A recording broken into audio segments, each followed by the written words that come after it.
Hello? Uh-oh. I'm repeating on myself. Hello, everybody who is out there. Thank you for joining me. I really appreciate it. I apologize if I'm a bit low energy this stream. I'm feeling a little bit under the weather. Hopefully nothing too serious. I doubt it. I don't really feel it that bad. I'm also, frankly, just a little bit hungover. We did like a kind of a Zoom party with friends for Liz's birthday yesterday, and ended up going pretty long, pretty hard. So I feel great today. Don't drink, don't do drugs, don't do anything. I'm not saying I did drugs, I only drank. I'm just saying in general, it's probably not good for you. Oops. What's up, guys? Big Irish, Digital Cardboard, Monarch Gaming, JS Brando. Yeah, Moon Sugar, you can rail as much as you like. Excuse me. So this stream is going to be pretty chill. I kind of wanted to get into the groove of just doing kind of development and work on stream for those of you who find that entertaining. Hopefully I'll be able to strike a balance between kind of hanging out and talking with you guys and also getting work done. That's where I've struggled in the past, but we're going to do it. What I'm doing right now is, I think I mentioned this on the last stream perhaps. Hey Danny, how you doing?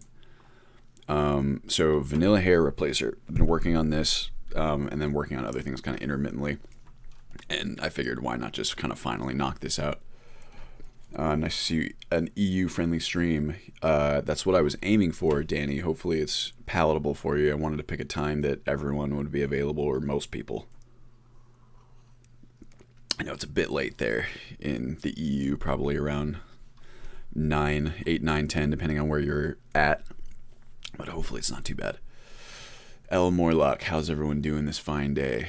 I'm doing okay, my friend. I hope everyone else is doing okay too, at least, if not great. I don't know how it is for you guys, but I was just talking to Liz about quarantine and kind of like the impact that it has. It sneaks up on you. Just kind of getting to quote unquote hang out with friends yesterday. It's kind of a trip because normally the time that I would kind of hang out with people, like friends and family, you know, outside of Liz, of course, is on the weekends. And, you know, for the rest of week to week, I don't really see anyone. I'm either working from home or I'm working from the library, not working from the library now. So I just, you know, whatever contact I would get was always on the weekends. And now that, you know, it's not really possible. It's just like a little thing that I think kind of can impact you over time if you're not paying attention. More like it's a treat to see friends and hang out these days. It really is. That sense was kind of palpable to me when we were all like in the Zoom chat together. You kind of got this feeling that everyone really misses doing this kind of thing. And of course I don't mean to complain because not all of us, but a lot of us are still able to work. And are otherwise, you know, very lucky. Like I have a place to stay and everything. But it definitely impacts all of us. Hey, Zadoster, how you doing? Minecraft Infinite. Oh, Alan, what is up, my friend? I want to play Minecraft Infinite. Is that one of the mod packs? I'm thinking of Infinity. I don't know what the difference is.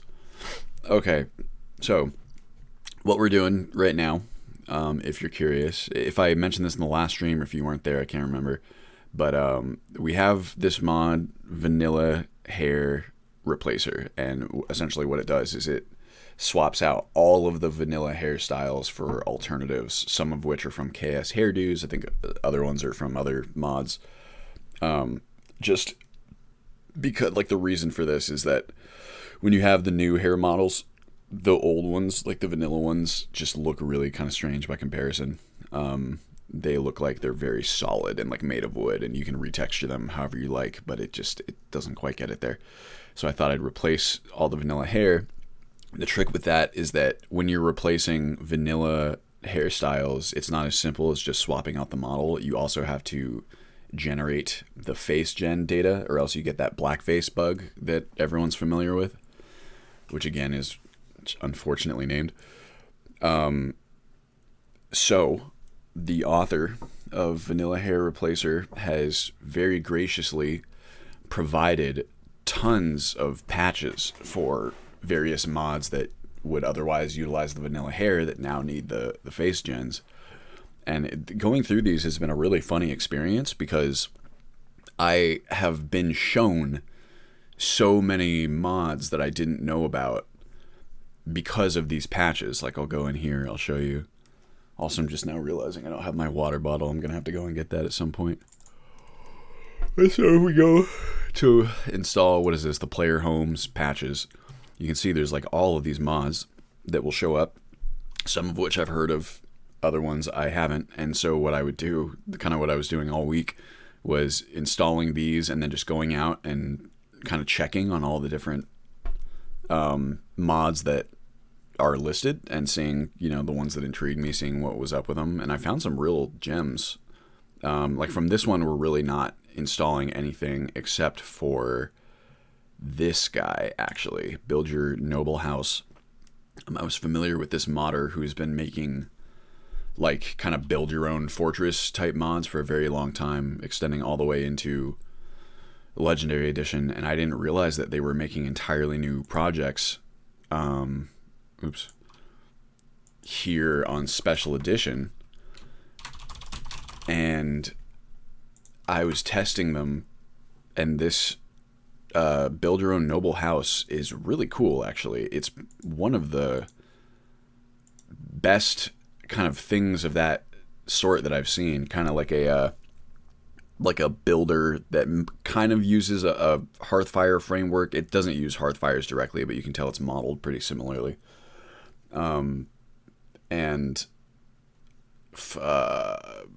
I was just really surprised at like how well it works and how cool it is. You kind of progressively build up this area that, you know, like it starts out as like a little tiny campsite, and then eventually you build up to having like your own castle keep, and like surrounding stuff around it. So you get like a temple, a tavern, carpenters, blacksmiths, kind of all the things that a realistic castle keep would have. It looks really nice. The interiors in particular are really well done and just look fantastic. There's some definite like points of polish that I'd want to address before formally integrating it, but it's definitely cool just kind of getting clued into these mods that I wouldn't otherwise know about. Alan says, in engineering, we have a phrase called over-optimization, where you can add 1,001 features. Just wanted to say it's okay if not everything makes it in. That's a really good point, Alan, and it's something that I'm going to have to start working on. I've been talking about this with Liz as well, where I don't know. I'm starting to see at least a little bit of that old yield burnout creep up on me. I think with the lack of structure because of quarantine, my whatever structure that I've had formally has kind of gone by the wayside. And so I'd really like to start structuring out my days a little bit more definitively, because I just kind of intuitively move from one project to the next, and there's never really like a defined end point, so it feels like I could just keep working forever, and it's not really clear sometimes if I'm spending my time on the most important thing, you know, like I have all of my tasks prioritized, but sometimes I just don't really adhere to that, and I just kind of go from one thing to the next all willy-nilly, and it's been, I don't know, probably the best analog I could use to describe the feeling is like I've been doing Ring Fit Adventure for my workouts lately on the Nintendo Switch, just because it's kind of like a fun way to you know, work out when you can't really go anywhere. And it does this really cool thing where clearly there's an internal track of some kind, like internal kind of monitor of how much exercise you've been doing, and when you kind of reach a certain threshold, like you beat a level or whatever it is, it comes up and it tells you, you know, would you like to stop for today? This seems like a good place to stop, and then you can jump in tomorrow. And I think psychologically having something kind of place that endpoint is really helpful. It feels like, okay, I've done this task for today, and now I can move on to like whatever the next one is. I think that's something that you get with structure, and when you don't have it, it can just kind of take a toll. You never really get that end point. It feels like you could just work forever, and even when you kind of stop, it's just, there's not like a thing that you completed or like a ticket or a milestone. It's just like, okay, I guess I'm done now. Monarch says, I hope that mod adds a peaceable crafting table. Astronaut Crossing is nice, but it's missing some pretty important things. Yeah, Monarch, I'm actually not even sure if we'll have the crafting table in the new crafting setup, just because I might go to a system where players just have like a toolbox that they carry with them, and that way we don't have to add a totally separate crafting station. That, along with Cryptoper's new filter system, which I didn't even know about before this week, but if you guys aren't familiar, Complete Crafting Overhaul Remastered introduces this crazy awesome new in-menu filter system for crafting where you can like sort by material, and it's really cool. So I think that'll be really nice.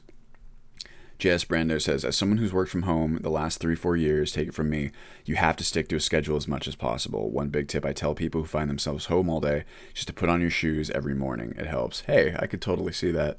And I think you're right for whatever it's worth, JS. Frankly, I can feel it having like a mental toll. And the last time I kind of remember feeling like how I've been feeling lately, I don't mean to, turn this into my, what's it called, personal therapy session. I do appreciate you guys listening. But the last time I really remember feeling like this, it was kind of like the approach of 4.0's deadline that we set, where it just like getting everything done by that point was going to be a real push. I remember it was, and it definitely had an impact. Alan says, I think we all need a therapy session. Monarch, I wake up not even knowing what day it is, no school and no work. Yeah. And the whole putting on your shoes thing, I feel like it's like making your bed, or like I think Elizabeth Gilbert, the writer of Eat, Pray, Love, talks about how like sometimes when she's been working from home for a long time, she just like goes and gets dressed up as though she were going into like an office, just something to kind of make it feel a little less freeform, I guess. Is in Cisco. I'm playing 4.06 in this moment. Really good. Thank you for US. You're very welcome, my friend. I'm glad you're enjoying yourself. 4.0.6 hotfix 2 is in a pretty good state. I was kind of comfortable leaving it where it's going to be. Or where it is now, rather. Sorry. I haven't put on pants in 3 years. I wear shorts every day. That's funny. Sorry, looks like this will be a just chatting stream, at least a little bit. Big Iyer says, have any thoughts been given to installation process for Special Edition? Will it be a manual process or fully automated? I love the YouTube videos. Believe it or not, I'm new to Skyrim, late to the party. Welcome to the party, my friend. I mean, there's a lot of people who are getting into it now and kind of have trickled in over the years, because there's just so much to get into in the Skyrim modding scene, right? As for the installation process, it's definitely going to be automated in whatever the best, like, easiest way is, whether that's Wabbajack or Automaton or whatever it is. There's going to be an automated install that takes as few clicks as possible, and there's a manual install sort of for people who prefer to do that it's more just like here's how the entire thing is built out, down to like the faux mod selections and everything, and like the versions. So anyone who wants to do a manual install and kind of knows what they're doing with modding will be able to doing in with that. Hazard says hotfix 2 not good enough. I mean, there's definitely an argument to be made there. There's some easy fixes that we could jam into a hotfix 3. I'm gonna have to do that. I will do that before getting too far forward or along in Special Edition. I'm just feeling a little stretched thin at the moment. Minecraft Infinite, I think we might be better off doing a manual disable instead of a manual install. I agree, Alan. And thank you for the support you provide. It's a lot easier to just kind of have everyone install the main thing and then kind of remove things that they don't want. I think on the whole, performance is generally going to be handled not by removing mods and kind of carving up the pack so much as, things like any value changes and like ENB changes and things of that nature. Can't wait for quarantine over going back to work. Oh, sorry. Can't wait for quarantine to be over or going back to work. I've been told September is our rough, start date through the rumor mills. I don't know. I honestly have no idea. Morlock, I hope so. Sooner the better, really. Hey, Finn, how you doing? Hey, JU, you did make it this week. Thank you for joining. Glush Rex says 355 plugins. Does SSE allow more? It does, sort of. It's got the same 254 limit for ESPs and ESMs, but you can do what's called ESLs or ESL flagged ESPs. You can see if I hover over this at the very bottom, it's like ESLs active 121. So the way those work is they're kind of like little mini plugins. They can't have too many references. I think like 4,000 is the cap, but that's already a lot. An ESL is just a small plugin that won't count towards your total plugin limit, which is really, really nice. Let me tell you. It's so much better than merging plugins, because when you merge plugins, updating gets a lot harder, and like proper documentation gets a little bit tougher because you can't really see where some changes came from, or like whether you originated them, or if they're from like a patch that you merged or something like that. Finn says streaming at 720p is a bit blurry, quite blurry. I'm sorry. I have like really terrible internet right here, Finn. It's been crap. We even upgraded it to try and like fix it, and apparently it's just because everyone's at home and on the internet. JU says nice hangover voice, BB. That is, here it is, everybody. That is for sure what my voice is today. Okay. Excuse me. Finn, I'm lucky my internet hasn't been impacted. That is pretty dope. I don't know. It's funny because when we call, so I've been calling Spectrum just to try and, sort it out. And you'll be on hold for, understandably a long time. And their little, like, corporate audio track keeps saying all these things like, we know how important internet is in times like these, and that's why you can count on us and, like, the services we provide to, like, keep you connected. And I'm just like, I don't know about that. It's not working great. But once again, it's kind of a first world problem, I suppose. Alan says, what mic do you use? This is an AT2020, I want to say. Yeah, Finn, that was literally like the conversation that I had with one of the representatives was, they're just like, well, it's like, do you want to like upgrade services? And I was like, I mean, I know this is not your fault in particular. So what I like said to them, it's like, but it's really a hard sell to get us to pay for more services when the service that we have now is not exactly what we're getting. But of course, it's just like, I don't know, I always feel bad for those customer service people, because it's like not like they can do anything about it, Like, I mean, they can help you figure out what the problem is and hopefully get like a technician out who can help you and blah, blah, blah. But if the network can't support the load that it's currently being tasked with, that's not something like an individual tech support person can do anything about. And a lot of them, like, you can tell they don't really, they're the first line of defense, and if anything's like, oh shit, too technical, they don't really know about it. They kind of defer to the technicians. Like, I'm hardly a networking whiz by any means, but I know some things, and you can tell that they're just like reading very basic information. So I think their job is mostly just to get yelled at by disgruntled customers. Danny says, might be a dumb question, but how come you don't stream more often? I think there's definitely interest and might help with the keeping a schedule problem. Danny, that's a good point. I actually was trying to like ramp up my streaming. That's why I kind of went through the process of getting all this stuff sorted out, like on the Twitch or whatever, like getting all the buttons and designing those. So I would like to stream more often. Look, you guys can see your own chat. And I probably will start. So, just, I don't know. For me, it's tough because I tend to not get as much work done when I'm streaming, kind of like how I'm doing now. Because I just like chatting and kind of connecting with you guys. But maybe that's what I can do. Maybe we can do just chatting, and maybe, once it chills out, I'll be better at multitasking. Liz is great at multitasking. I'm not. I can't seem to focus on more than one thing, or if I try, I just will get so distracted. to be honest, I've actually wanted to. What am I looking at here? Oh, it's the microphone audio. Oh, Connor. What is up, my boy? Yeah, we all need the chat right now. Maybe these chill streams will help with burnout. Maybe Vortex. Frankly, I feel at least a little better than when I first started. I mean, I know that I'm always a little bit under the weather, so to speak, when I'm hungover. But I won't lie to you guys, it's been tough. I'm sure it has been for all of us. That's the honest truth, is that, you know, it's been a struggle to just kind of stay sane for all of us, I think. You know, we're social creatures, and I think I mentioned this in the last stream where, like, Liz and I went to the grocery store a little while back. This is like 3 weeks ago. And already it was like even just kind of nodding at people, or like, you know, the casual, like, oh, excuse me, like that people do when they move around each other.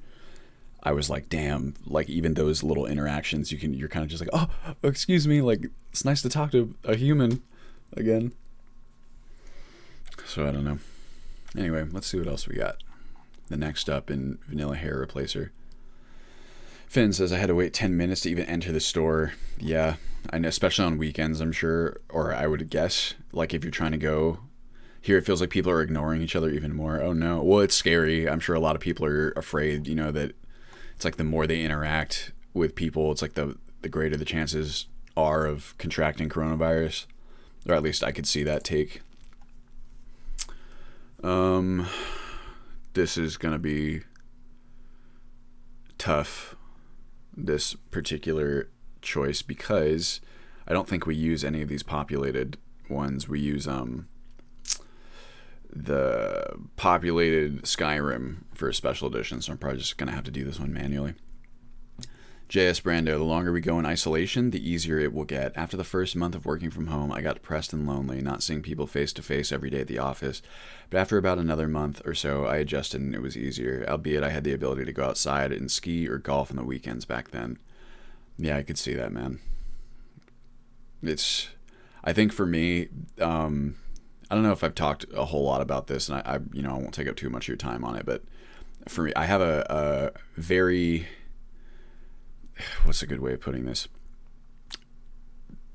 If I'm not careful, and I think this is common to a lot of people, I'm far from the only one, but if I'm not careful, my anxiety will really kind of take root and just send me to a place where, you know, I just feel really, really not great about myself or my work or whatever it is. And with the quarantine, like, for example, if I don't keep a schedule and I feel like I'm not being as productive as I should be, or I don't hit some sort of target that I'm going for, I just feel really, really bad about it, right?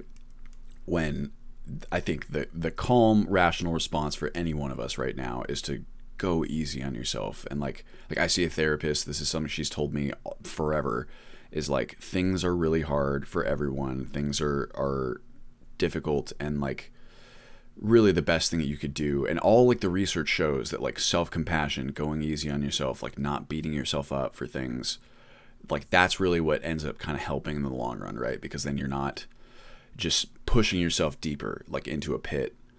But it's hard. It's easier said than done. And it's, my point being, it's especially easy to do that, I think, and to kind of spiral a little bit when you're in quarantine, and when, you know, whatever structure you might have had, there's not as many kind of systems and things propping that up. So I don't know. Finn says, makes sense when here in Calgary is the hardest hit. When here in Calgary is the hardest hit in Alberta. Gotcha. Live in Toronto, haven't noticed it a lot. We're generally hateful people here. Never been to Toronto, but I hear that a lot. Alan says, please give us a shameless plug for your Patreon. Oh, God. Please. I mean, the link is down below if anyone wants it. I'm actually thinking, I don't know if I've mentioned this too, but when we go for a special edition, I was thinking about moving off of Patreon and trying to run like a Patreon style kind of like membership thing myself. Just because, really the only reason is because of the Patreon fees can be quite a lot. Between Patreon's cut and the payment processing fees, you lose about 10 to 12%, I'd say, on average, of whatever your Patreon income is. I think that's fair. I think because Patreon's is like 5 to 6%. I think that's absolutely a fair cut for the service they provide. It's just, I've been learning a little bit more about ways to kind of maintain it myself, like directly through the website. So we'll see how that goes if I end up doing that. The trade-off, of course, is that with Patreon, it's a lot simpler. I don't really have to manage it as much. But it's, I don't know. I think that it might be worth it because 11%, you feel it for sure. It's a non-sizable amount. Vantros, I'm just outside Toronto, and it's true. I hate everyone. JS Brando, absolutely DP. Thanks, mate. I really appreciate it. Morlock. Finn says, and then income tax on top. Yeah, so your income, the taxed figure is the one before they like take their cut, so you end up paying a lot in taxes as well. Alan says, I no longer accept direct donations due to chargebacks, which can result in $20 fees through PayPal. Wonderful. Yeah, and so like Patreon mostly takes care of like chargebacks. It's another thing. The way that I'd probably do it, if I did it, was through like the website login. You can do, like, I'm working on the WordPress site. If anyone's familiar, WordPress has, 1,000,001 plugins to do all different kinds of things. So what I was looking into was some of the WooCommerce, like e-commerce solutions for things like this. So like they have a memberships program, they have like a subscriptions model where you can essentially do the same thing that Patreon does. And, it's every month people can get charged like a certain fee. The primary difference is that the cost of these plugins is flat per year versus percentage based on your income, and that's where the big money comes in, or at least you lose far less. Let's see. Heard of someone who's gifted 6 $1 donations. They charged him back, resulting in $120 in fees. That's awful.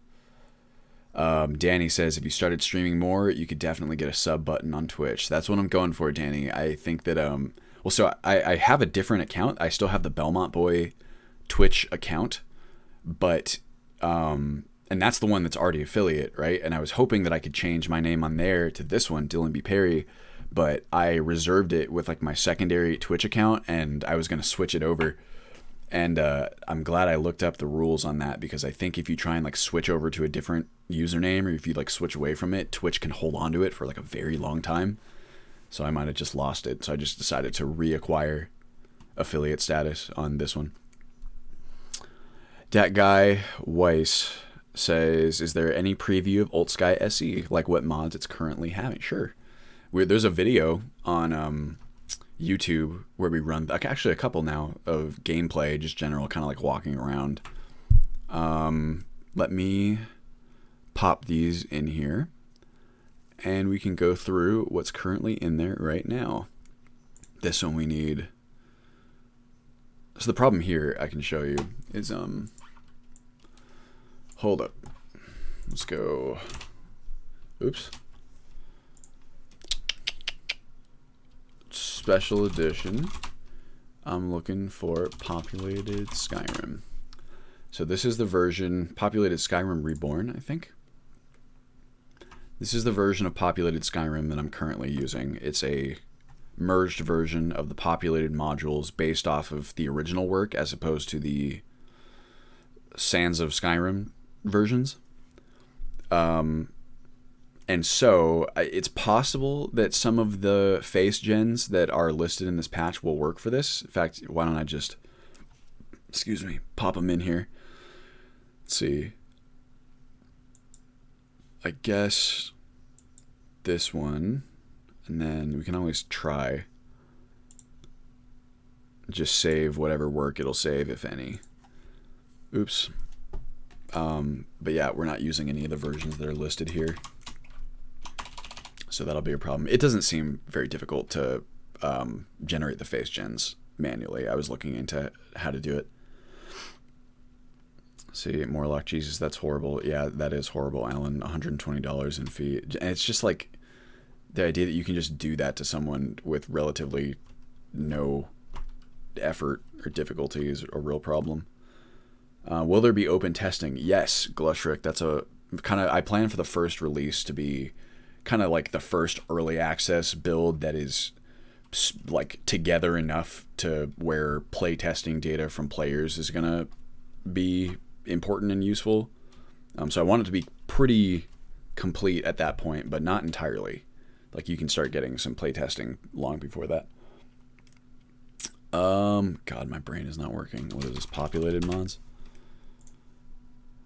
Yeah. Boom. Excuse me. I always wonder for you guys, is something like just a dev stream where we just run through stuff like this, is that enjoyable content for you guys? I never really know like what to focus on during my streams. I suppose that comes over time as well, once you get more used to it, like with anything. All right, cool. Thanks for the feedback. Gabus85 says, "Hi, I first saw you on YouTube. Now I'm following here to keep up the good work. Following here too. Keep up the good work." Oh my God, Morlock, thank you for the tip. Very much appreciated, my friend. Let's see the stream labels update, because I worked a little bit on that. Maybe I gotta run them. Stream label. There it goes. I think I have to have this running as well. Thank you so much, man. I really appreciate that. That's really, you don't have to. It's above and beyond the Call of Duty. All right, let's see here. Restart session. I'm trying to see if the labels will show up on screen the way they're supposed to. I can also see that my little new Ultimate Skyrim logo is not there, but I'm not going to bother fixing it right now. I'll fix it for the next one for sure. Is that not working? I want the tip name to appear at the very least. Let me see. Maybe it just takes a second. Takes a second to pop in. I think I have the Streamlabs chatbot. It's at least modded. I don't know if it's enabled. Anyway, sorry, Gabus, I was in the middle of reading your thing. Following here too, keep up the good work. Skyrim is a very great game. It's so awesome that we can mod it to be even better. Sorry, my English is not my first language. Do for whatever it's worth, or whoever you are.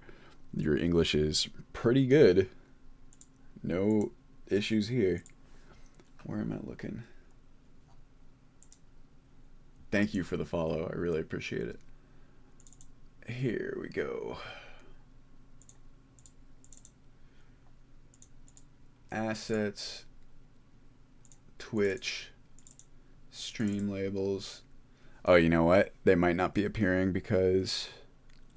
Oh, no, they should be. So I don't know what's happening. Oopsie. Yep, this should populate. I don't know. I'll have to fix it. I'll take a look at it later. Apologies, my friend. But I do appreciate the tip very much. Next, VHR. Vortexian says, "I'm new to modding at this scale. Are there a lot of mods you'll have to abandon to make the switch to SE? Or are there port/equivalent mods for most of the current LE mods?" So most of the mods that we've, needed for Special Edition have already been here. It's been really not all that bad. There are a couple that aren't available on Special Edition yet. But even as I say, I struggle to kind of name a whole lot of them. A lot of the ones that don't have a direct port will have equivalents, or like there will be mods that do similar things. A good example there would be, Trade Routes, I believe, is not yet on Special Edition, and that kind of regional economic gameplay is very important to me, so that was a big one. But there is a an alternative. Let's see here. I believe it is Evolving Value Economy. So I haven't really dug into this, but it kind of purports similar features where you have a supply and demand based economy that's locational. I've also planned to put some stuff in there that is like similar, that should expand it. Things like the not the bandit economy, but the overarching one that has all the different factions covered by that really cool economic tweak where you can like sell stuff directly to people. Like bandits will end up with your weapons and stuff. I thought that was really rad. Let me see. Hold on a second. Finn said populated dungeons, caves, ruins, reborn are now more popular. I wonder how that plays with Requiem itself. So I've tested it a little bit, Finn, or I've tested the populated mods to see exactly how populated they are, and they can be. Let's just say that a fort is much tougher now because instead of dealing with 6 bandits or whatever outside, you're dealing with like 10 or 12. So if you throw Requiem in there, it's going to be a lot tougher. However, there's also, as of right now, between the populated mods and some of the other ones, there's a lot of kind of factions and like dynamic groups moving around the world, a lot of whom will participate in these fights like with you. So in a way, it's both easier and harder. And then certain dungeons can be tougher as well. I figure if you bring followers in there, you kind of know what's going on. It's going to take some tweaking to make sure that the balance is correct and to make sure that there's an appropriate amount of people. Or I never really know how it's going to end up. I'm kind of just right now just throwing everything in there and throwing everything at the wall to see what sticks, and then I'm going to do extensive play testing to see what works and what doesn't. Let's see what we got. Ashen says, hey, what's your thoughts on Wabbajack? Do you think it's the future of modding? I mean, I think that the ability to put together large-scale mod packs that easily, with automated tools like Wabbajack and Automaton, Azureflux, I think that is going to... What's a good way of putting it? I think it's going to expand the amount of people who are interested in mods to a degree. I think that for modders who are already proficient, it's still a useful tool. It's not nearly as game-changing for them because they already know like what they're doing and they enjoy the process of modding, so they'll likely kind of stick to that and like really customizing their own stuff. I think that apps like Automaton and Wabbajack and Azureflux and these kind of major steps in automation will allow people who are interested in playing modded Skyrim to play, even if they're not. I think there's a lot of people who would be super stoked at like playing a super modded game, who also have no interest in learning how to do all that stuff themselves, because it's a lot. Obviously, like learning how to mod at this scale takes a lot of effort and time. So I'm really excited for that. I think UltSky, it kind of shoots, especially with the special edition version. We're just going for as many players as possible. It's like if you're interested in Skyrim, you're interested in like a really deep role-playing experience, then like check this out, experience all these different mods and all these people's work, and you don't have to like spend 100 hours learning how to mod it. So in that sense, I'd say it's kind of like the future for expanding that user base, I guess you could say. Zadoster says, Dylan, do you plan on keeping the current face you shown in the previous video? You mean this one right here? I think I'm stuck with it. I'm just kidding. I know what you mean. If you're talking about the like NPC mods, what I plan on doing is there are many different NPC mods in there right now. A lot of them have you'll have multiple mods that are all editing the same character. So I plan on really like going through and seeing what each different mod, like what their version of each NPC is, and then deciding which one I want to kind of be in there. I think that as far as kind of major beautification is concerned, that's a lot of people's worries. It was my own. It's one of the reasons why I waited so long to add NPC overhauls. In a certain sense, and for certain characters, it makes sense that they would have the time and the wherewithal to kind of, make their appearance good and do their hair and their makeup and whatever. There's also a lot of characters for whom it doesn't make sense. So I'm going to make sure I get like a realistic balance and kind of implementation there. Let me see. Zadoster was talking, right, too glossy, worse than the original ones. I get you. Oh yeah, Finn mentioned Astronaut Crossing as one of the... Oh my god, I'm already so far behind chat. Jesus. Astronaut Crossing, that's a big one. That's a big one that we don't have on SSE. Pretty much anything that David Cobb makes that uses complex scripting, that we don't have on Special Edition. That sucks because his mods are amazing. Astronaut Crossing is my personal favorite when it comes to like placing mods and things, placing furniture. In particular, it's like the only mod of its type that allows you to have individualized containers, or like a lot of mods that use the campfire framework, I think, have a quote unquote issue with this, where like if you place, let's say, a chest, and then you place another chest, they're like cloud storage, which can be cool, but if you're going for realism, you would want, this chest to have a different inventory than this chest, and Astronaut Crossing allows that. Let's see. Oh, Finn's talking about how trade routes is in the works for SSE. It exists, the page for it, but it's hidden. I did find that. I just was like, I'm going to try it. I mean, until it gets released, I have to use alternatives. Dub Size. Hey, guys. Good evening to everything. How you doing, Dub? I mean, everyone. Yeah, it kind of threw me off. Vortex says, I think if the world was more populated, followers would feel better to use. Right now, I feel like followers can make it too easy. That's also something that I kind of thought about, Vortex. I would agree with you. It's a lot better it's a lot more justifiable to add population mods to the game that increase the difficulty when you have followers who help out a lot. That's what I'm kind of banking on. JS Brando, good afternoon. Dub Size, know a lot of people interested in the mod pack but turned off by the installation. Oh, absolutely. There's just, I mean, the gameplay sounds really cool. The 100 hours that you have to learn modding, it does not, It's just not, the older we get, the less free time we have. I personally enjoy the process of modding, as a lot of modders do, and as a lot of players do, but it's definitely not for everyone, and there are a lot of people out there who would rather just plug and play, and I completely get it. Finn says, the barrier to entry for actually playing is so much lower with these tools. It's wonderful as a whole. Absolutely. It is a game changer, like, in that way.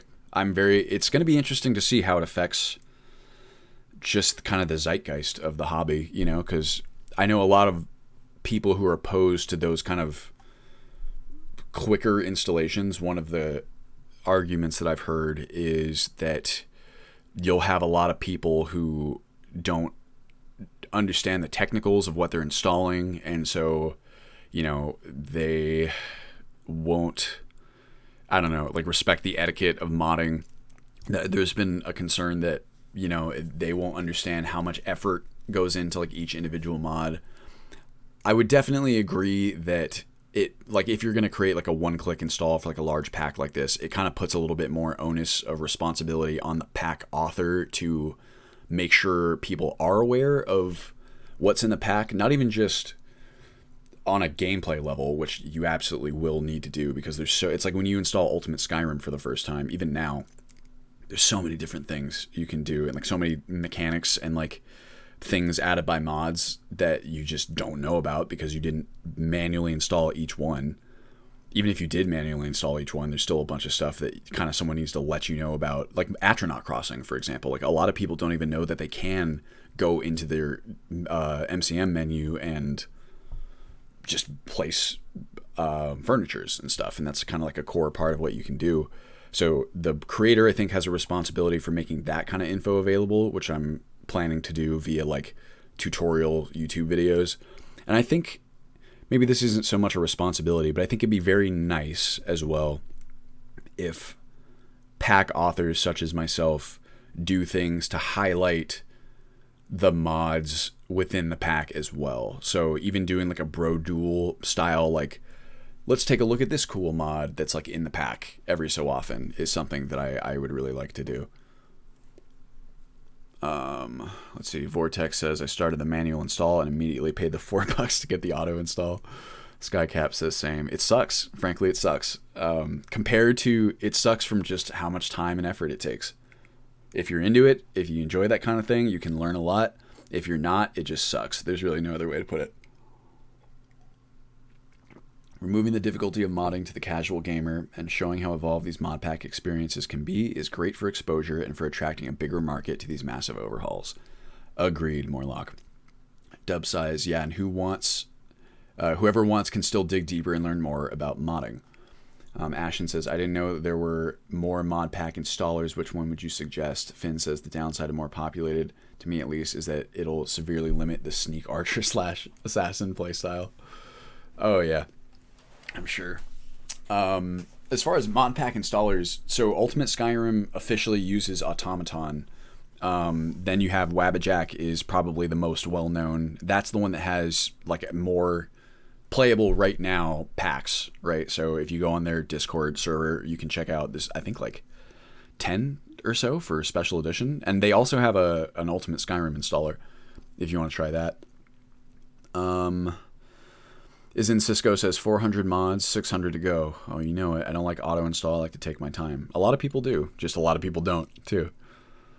Morlock says every playthrough is a learning experience for a new mod. Minecraft. Alan says we need an Ultimate Skyrim wiki. Oh, absolutely, Alan. That needs to be in there for sure. What I'm thinking right now is like some sort of guide videos, like UltSky guide or something like that, that teaches you about mechanics and stuff in the game. I think that will make for useful video content. I think the highlight videos that I mentioned will be cool and will serve really well as like videos for people to watch. And then on top of all that, an Ultimate Skyrim wiki would be really next level in helping players get acclimated. It's just tricky. We're going to have to crowdsource a lot of that effort. It takes a lot of effort to maintain a wiki. I would do it myself, but I have too much on my plate otherwise.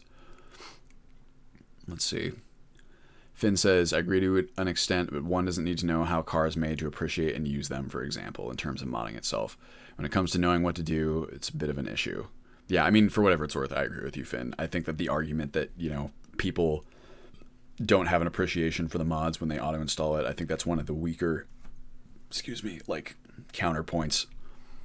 But them not knowing what to do within the pack. I mean, if you show them what to do within the pack, all the different mechanics and stuff, I feel like that helps grow the appreciation. Like when you show someone spell research and they go, oh, wow, like you can do all this crazy stuff. It's pretty rad. When it comes to knowing what to do, a bit of an issue. Unrelated, that's where I feel Wabbajack falls a bit short. Almost no list has an actual list of what mods there are until you download it. Yeah, I've thought about that. It's a little strange that you can't just read like a manifest or something, or would be a nice I felt like that's a real crucial part of having a large mod list like this, is you have to be able to show people what's in it. And especially when some of those downloads, or like if you try and install it, it's fucking massive. So just like you just taking like a mod list.txt and posting it somewhere would be a start at least. Monarch says tutorial to get Havoc booty and Skyrim Slooties confirmed. I mean, it's really not that hard. I should make one just for everybody, whoever wants to get into it. I just can't, dude. I just like, sometimes I'm walking around when I've tested it, it's just everything is so floppy. It just does not feel realistic to me. It's like immersion breaking. I got nothing wrong with Havoc booty and Skyrim Slooties, but I want it to be subtle. You know what I mean? And I don't want people to be naked straight up every time you like remove their armor or whatever. But that's more of an issue. I've always annoyed me how Skyrim doesn't have armor and like clothing as separate equipable slots. Wiki would be rad. Video idea is really cool. Show off mods in the pack. So I think I did a manual install 10 to 20 times before Automaton was even a thing. Oh yeah, well Finn, you're one of the OGs. You remember what it was like before we had Automaton. That was when I remember when I first launched Ultimate Skyrim. It was like one of the more streamlined large mod pack installs out there, and it required you to spend like 20 hours just going through the manual install one by one, checking the FOMod installers. And at that point we were like, wow, this is so much simpler than anything that has been there before. And then Meth came along with Automaton and we were like, oh fuck. Name my priestess Amara, DPS archer, Cupid of Death. One thing I think manual install is better at is learning what every mod does. Totally. I'm happy that auto installs are a thing, but also happy I installed US manually twice. That way I know more or less every added mod and what they do. Totally, Danny. There's inarguably, if you do it manually, you're going to have a better sense of what all is in the pack. There is the problem, right, is that we plan on the majority of users using the auto install, like the vast majority, which means that most people are not going to know what the hell is going on. They're going to need additional guidance. Finn says there's a file that technically shows what mods there are, but it's not human readable, really. Yeah. You're talking about Wabbajack? NPCs being naked basically kills any kind of streaming / YouTube videos right away. Yeah, it's definitely a concern of mine. Like, if I want people to play, you know, like Balian is a big Ultimate Skyrim streamer, right? And I don't think they would be super happy. I don't think he'd be super stoked if you just got a bunch of naked boobies all around. I spent that 20 hours and then it broke and I gave up till I saw Automaton. Hazard says the majority of US users are unaware of half the features in the mod pack. Most mods do a poor job of teaching the player, right? This is essential. Yeah, because it's like the mods themselves, they kind of, because they've historically been installed, like the only way you installed mods was by going to the mod page and then getting it from there. So most mods have this kind of series of assumptions as to what they feel you're already going to know about the mod. They have a kind of like almost this expectation that you've read the description page and so on and so forth, which makes sense for how things have been done historically. But now we're seeing that with things like, you know, Wabbajack, Automaton, whatever, it's possible for people to install a bunch of mods, never see any of the description page and what the mods do or how to use them, and then they're just like, they don't even know that they're there. So then we get to pick up the slack and kind of figure out good ways of doing that. JU says, I remember spending like 3 days installing US3 at the beginning of college and thinking, this is great. That's exactly what I'm talking about. It's very kind of you to say, for whatever it's worth, JU. It's just so funny looking back on that. All of us are like, wow, this is so streamlined as compared to some of what we have now. Let's see. Havoc is awesome from Armor and Weapons. Hair, when you get that jiggly steel plate curious, that's exactly my thing. It's like, it is really cool for, you know, hair and just like having your equipment kind of jangle realistically. It's a small touch that really does add a lot. But yeah, when you see someone's like boobs in their like steel plate armor and the plate itself is like moving around like that, it just looks very strange. Let's see. Takes time to get aware of everything, but we have to say it's a lot of things. You can't get the whole picture the first look. Unofficial Porter Requiem SSE sometimes makes people naked with only cloak or helmet. Just imagine how it's going to look with the naked mod. Yep. Alan says it was streamlined. Yes, relative to what else was out there. And that's just RP. You don't know in IRL, and your Orc Warrior doesn't know how to use spell research till you find out in game. That's always a difficult one too, right? Where when the player has meta knowledge of how the game works, but the character shouldn't have that knowledge. I'm always thinking about ways to kind of address that. That's why I like the whole recipe system. Whole recipe system exists. That's what I meant to say. Apologies, guys. I'm haggard today. Vortex says, I think the incentive for learning about mod features to benefit your character while in-game is a good enough teacher, but reading the MCM configuration guide is non-negotiable. Oh yeah, well hopefully that's another thing that we'll be able to automate as well as the MCMs, so it'll be even more streamlined and people will have even less of an idea of all the stuff that's in the pack. Digital Cardboard says, I got all of the physics stuff working without the steel plate jiggle shit, using all the HDT mods and stuff. Hey.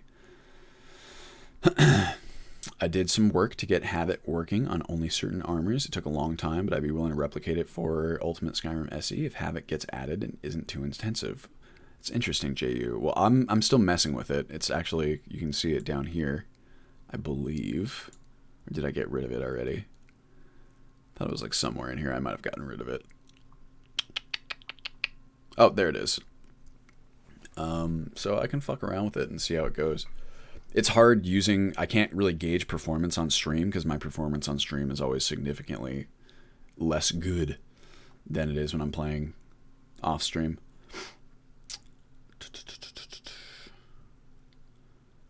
Oh, Digital Cardboard says, my thing is knowing all the treasure boxes at the bottom of Lake however it's pronounced, then forcing my character to not know about those things. So I've thought about that a lot, actually, myself. Things like underwater treasure, right? That like always add chests to like the same location every time.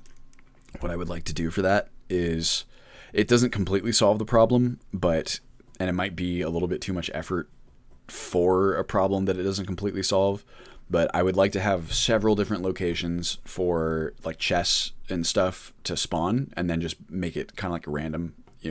Have a certain amount be spawned on like a playthrough, and then just kind of like just not have it so that the chests are always in the same place every time. It doesn't completely solve the problem, because you could still theoretically, it's the same thing you can do with encounter encounter spawns, is when you've been playing the game for a long time, you'll start to recognize the specific spots where the encounters can occur, and so you're kind of like aware of it in that way. It'd be the same thing with the randomized chests. After a certain point, you would know that like a chest can spawn here, and you probably check anyway, but you might not get stuff for it every time. So you're being like, your meta knowledge is not rewarded. Finn says, I spy Inigo. Yes, Inigo is in here as of now, and I don't have any reason to replace him. Oh, you guys want to see a cool mod? There's another one that I found out about not that long ago. Was Legendary Cities. This is an interesting one. Definitely would need some work to kind of get it working, polish it in context of Ultimate Skyrim, but it's pretty cool. It adds kind of like little mini cities to certain locations that are mentioned in Arena, and there's one in particular that I probably won't use, just because there's a lot else going on like in that area. But most of the cities that it adds are pretty well done. Like, they have a lot of silent dialogue, which I don't know if I'd leave that in, but the layouts are really cool, and they kind of, I don't know, they're pretty rad. I'll show them to you right now, and we can take a look at Build Your Own Noble House or whatever it is. What do we got? How much more streamlining until the game plays itself? I don't know, Vortex. There's some mods like that. There's mods that do like there's that one that auto paths you from place to place, right? It's interesting. Oh boy. Hours of pain and body slide to get that stuff working. Vortex, let's see, Hazard says, RP is a choice the player makes for the character. It should not be confused with the player's unawareness of what's in the mod pack. Yeah. RP to me requires a baseline meta knowledge of the game, and mods being used to be effective. That would be radical. God, lockpicking. I'm assuming we're talking about the chests. Lockpicking is OP. You can either chop wood for an hour to get started gold, or take lockpicking to open like 3 chests, and boom, you're rich. Yeah, I mean, lockpicking can be very useful. And one trust Automaton that the program installs all mods in the correct order. Haven't tested mod Skyrim before. Yes, Automaton and Wabbajack, you will end up with the install as it's supposed to be, as far as I know. Automaton, I know that for sure. I can't speak for Wabbajack because I don't have as much personal experience with it, but I don't think that there's been any issues of that sort. Like, if it says completed installation, I think it's pretty much guaranteed that you've got a full install. It would be the same thing. Random spawns working in tandem with knowledge suppression would be great. I agree. Alan says, are there any gameplay features you want to add but couldn't find a mod for? Probably the biggest example of that would be the recipe systems. I think the biggest ones are any sort of feature where I'm trying to apply like a new system across many different mods. Probably the best example of this would be this idea that I have for crafting and cooking. They're kind of similar in how I would like to implement them. But long story short, I would like to make it so that crafting and cooking behave similarly to alchemy, in that the ingredients and the materials that you use kind of confer like an inherent bonus that is inherent to like the material itself. So let's say, for example, you made like a set of steel armor, right? Because you're using steel as a material would have some sort of attribute in the same way that alchemical ingredients have attributes, right? To where if you have, a recipe for a steel armor of some kind, the more steel you use, the more kind of little smidgens of this inherent bonus you get. And then as you temper the equipment, that bonus is also increased along with like the general armor rating, right? The analog for this in cooking would be like, if I make a soup that uses tomatoes and onions and cabbage and I don't know, venison, right? Then from those 4 items, whatever the inherent bonus is from those 4, that's what will be in your soup. And then the better your cooking skill, the better those bonuses become, right? Does that make sense? So that would be like the best example of like feature. Like that doesn't exist in any mod as far as I know. It could, but the difficult part there becomes then expanding it to like all the different things that are in Ultimate Skyrim. But I think that would be pretty cool.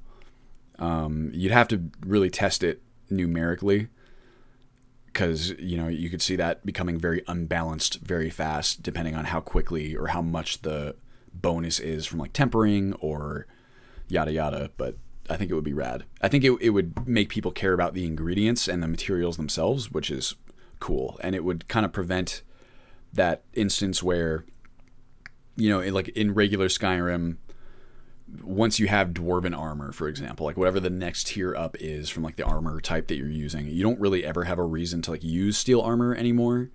Or like when you go from, elven to glass or whatever. I just think it would be cool to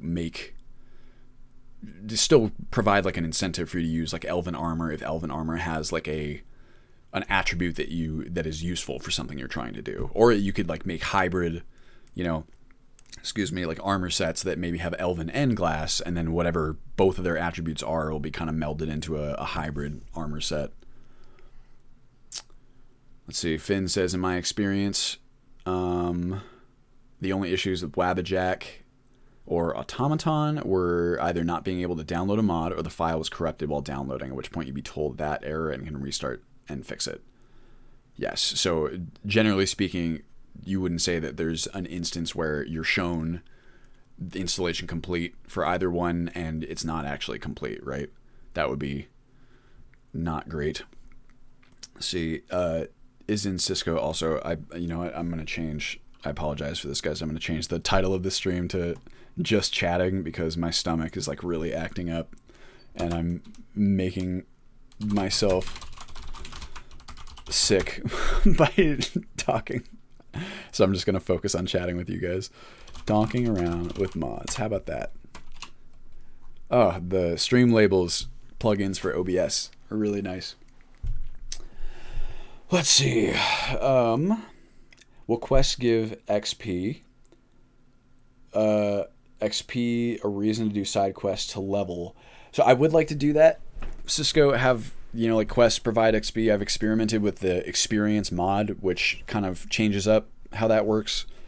It also allows you to gain experience by killing enemies, which I think is really cool. It's a lot closer to like your average kind of thing. What I would really like to do, or kind of this is where I'm at in terms of the experience system as I've thought about it, is I would almost prefer if the character, so the world is de-leveled, right? So your level is thankfully stripped of any relation to the difficulty of the world. And with that done by Requiem, what I could do is do something akin to like RuneScape, where your character level is what you would call your combat level, right? So if my character level is 10, then you can bet that like that's because I've killed enemies or done things that are combat related to get your combat level higher. In this system, things like skills, I would like to retain the system where skills are improved by using them. I've always liked that system. It's one of my favorite things about the Elder Scrolls games.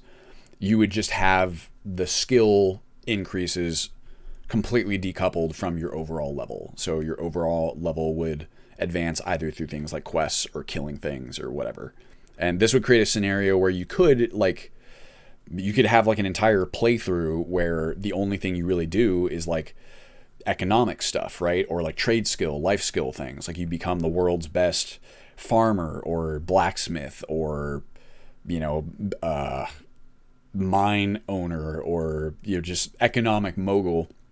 And your character level could still be like 4, or like 3 even, because you're not going out and killing things so much as you are just focusing on your life skills and that kind of thing.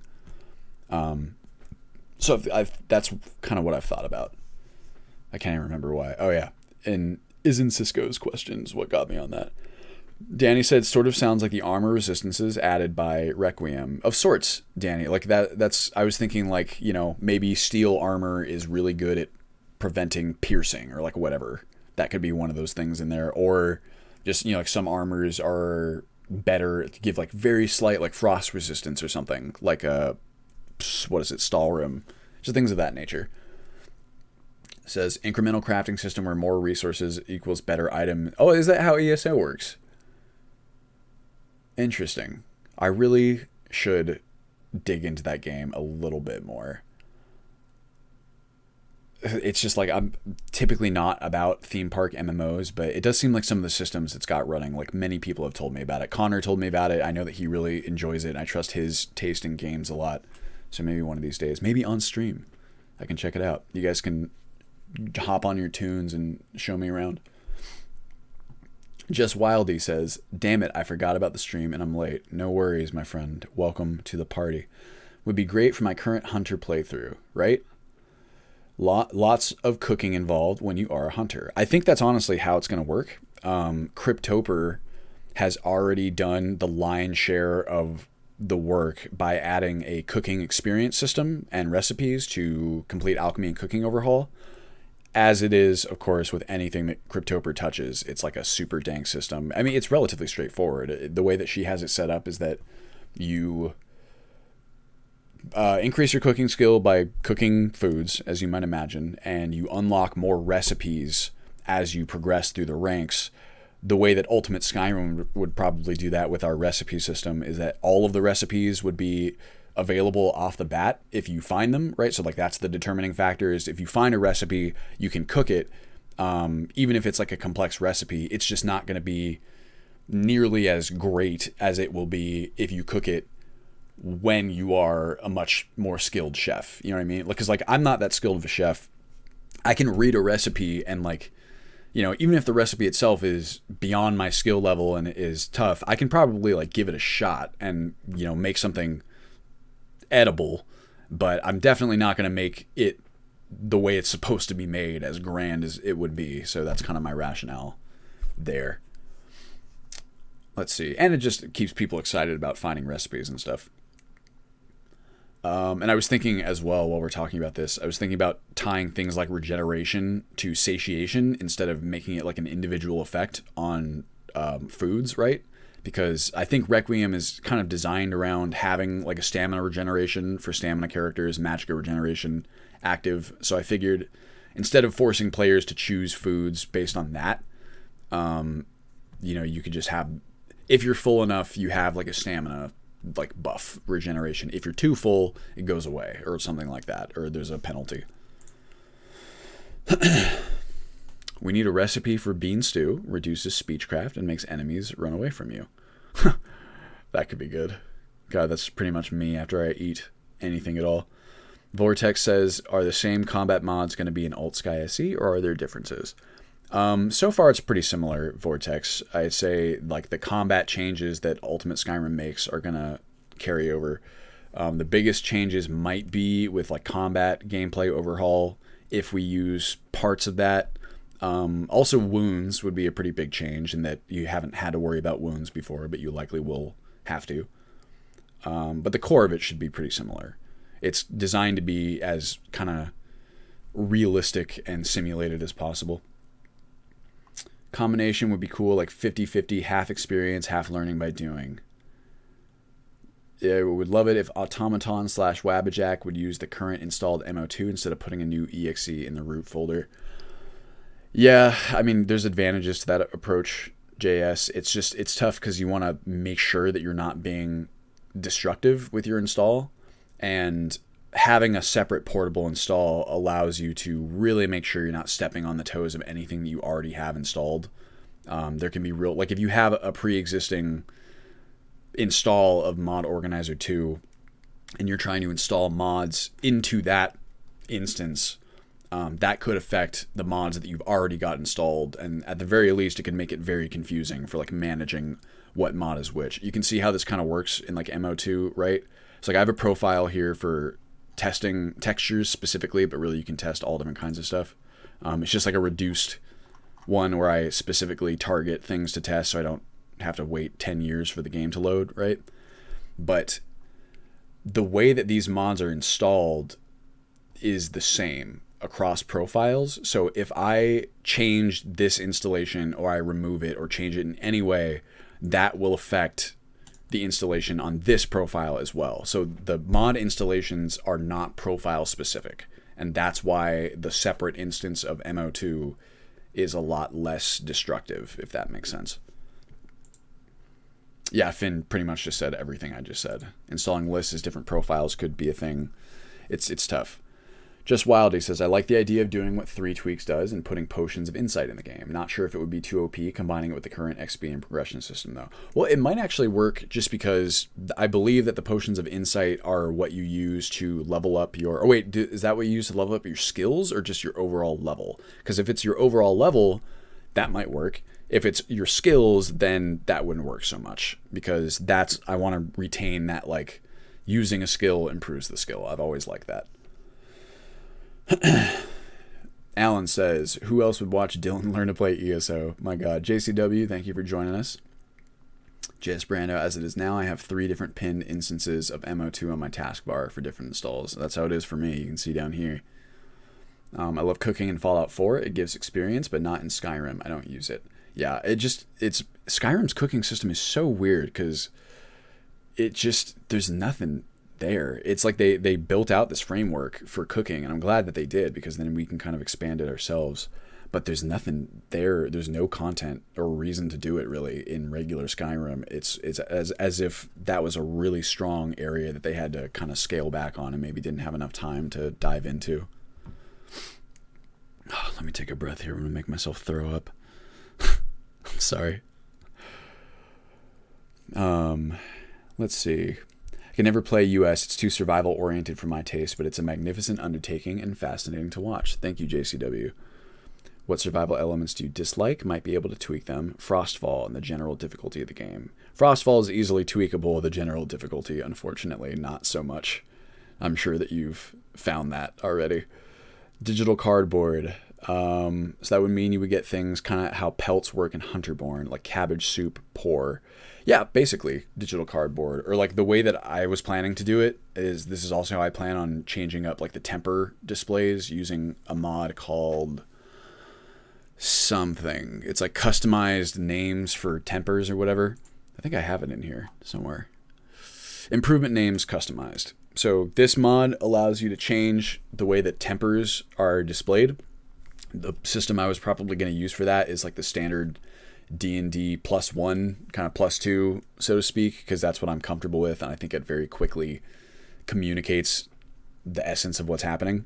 And so with cooking, you would have like, you know, you would make a, let's say, apple cabbage soup, and then if you were the next skill threshold, I think her skill thresholds are 0, 25, 50, 75, and 100, just like kind of Oblivion's skills. So at skill 25, you start cooking recipes that are +1. At skill 50, you start cooking ones that are +2, and so on and so forth.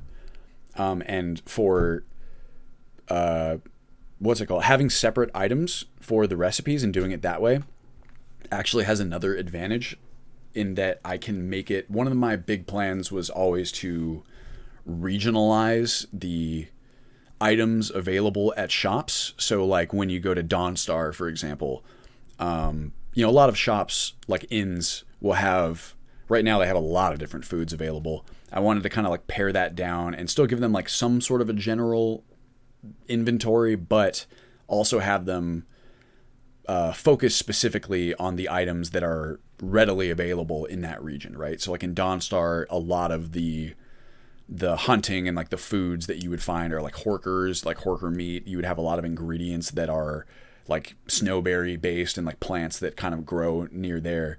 So if we have these improved versions of the recipes as actual separate items, you can make it so that like when you go to Dawnstar, like the inn there makes really good horker stew. You know, like it's one of the few places in the world that you can get like horker stew +2 or +3 or something without making it yourself.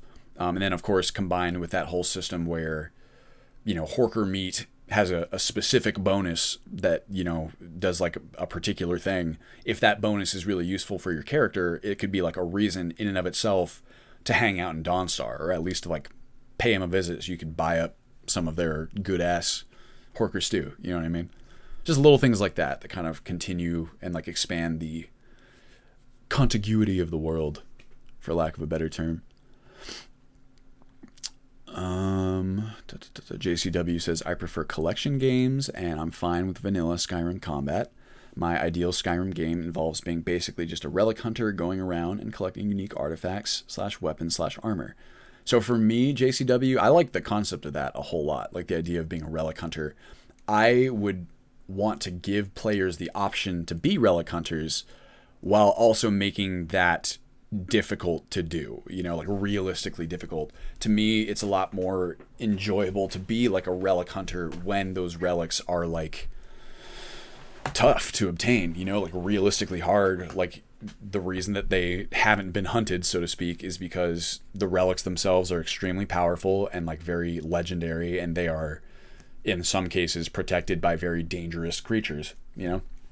And that's my problem with vanilla Skyrim, is it's kind of power fantasy-y, which is fine, but everything's propped up to make you feel like super powerful.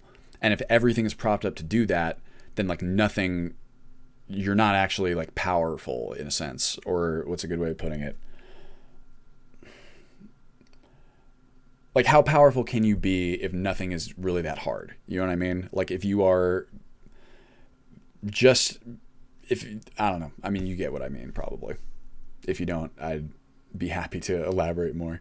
It's a difficulty with scaling, you know, like level scaling. Some people think that level scaling is more realistic in a sense, because the what's it called? It's not as if like the enemies and the creatures and the people around you are like static and like never grow any stronger as you do. I can understand that. But in general, I think that the like descaled is a lot more realistic because it's like your character is not the central point of how strong everyone is. I think that if you scale the difficulty of creatures based on time instead of the character's level, that's a bit more realistic, but it can also be very punishing if you plan on making a character who is not like combat oriented, right? So you see this in certain games like Cataclysm DDA, where, you know, you're in like a zombie apocalypse, and when you first start the game, you know, the apocalypse just happened and everyone's fairly weak. And as the years go on, you start to see much more evolved, like dangerous creatures and stuff, because they've been getting stronger as you've been getting stronger. It's cool. It's just a different type of experience. Let's see. Wraithen playthrough made me aware of it. Connor, what the fuck, dude? You don't gotta be tipping me. That's extremely kind of you. Please, dude, I really appreciate it, man. I'm gonna get you back on that and just buy you a new game for us to play. I gotta get the stream labels working too. I don't know why they're not working. You know what? Since I'm talking, why don't I just see if I can do that in the meantime while I'm reading your guys' chats. A Wild Meth appears. Frostfall and I Need. JCW says, Wraithen playthrough made me aware of it, and I find US to be a pretty neat thing to watch. That's very kind of you, JCW. And for whatever it's worth, I completely get it. Where like, God knows, Ultimate Skyrim and Requiem are not everyone's cup of tea. That is for sure. Okay, let's see here. Latest tip name should be G Assets Twitch stream labels. So it's correct. This just isn't working. Stream labels, what's going on? My friend, content giveaway alerts, master volume. Am I logged into like the correct one or something? Here. Oh, did I break it? I don't know. I don't know what's up with that, guys. I spent so much time getting it all working, and then oops. Well, I'll get it for the next one. And I'll add like a top donation of the month too. That's what everyone seems to do. Finn says Frostfall and I Need can be disabled in the MCM, and a few others can be too. Bathing in Skyrim, for example. Oh, that's another one, or an example of a mod that like perhaps we're making a change on moving to Special Edition. Bathing in Skyrim does exist, but it seems like kind of the general consensus is that Keep It Clean is like a more clean, haha, alternative or like implementation. So those are examples of mods where even though they have ports, we still might be going a different way. There are a couple like that.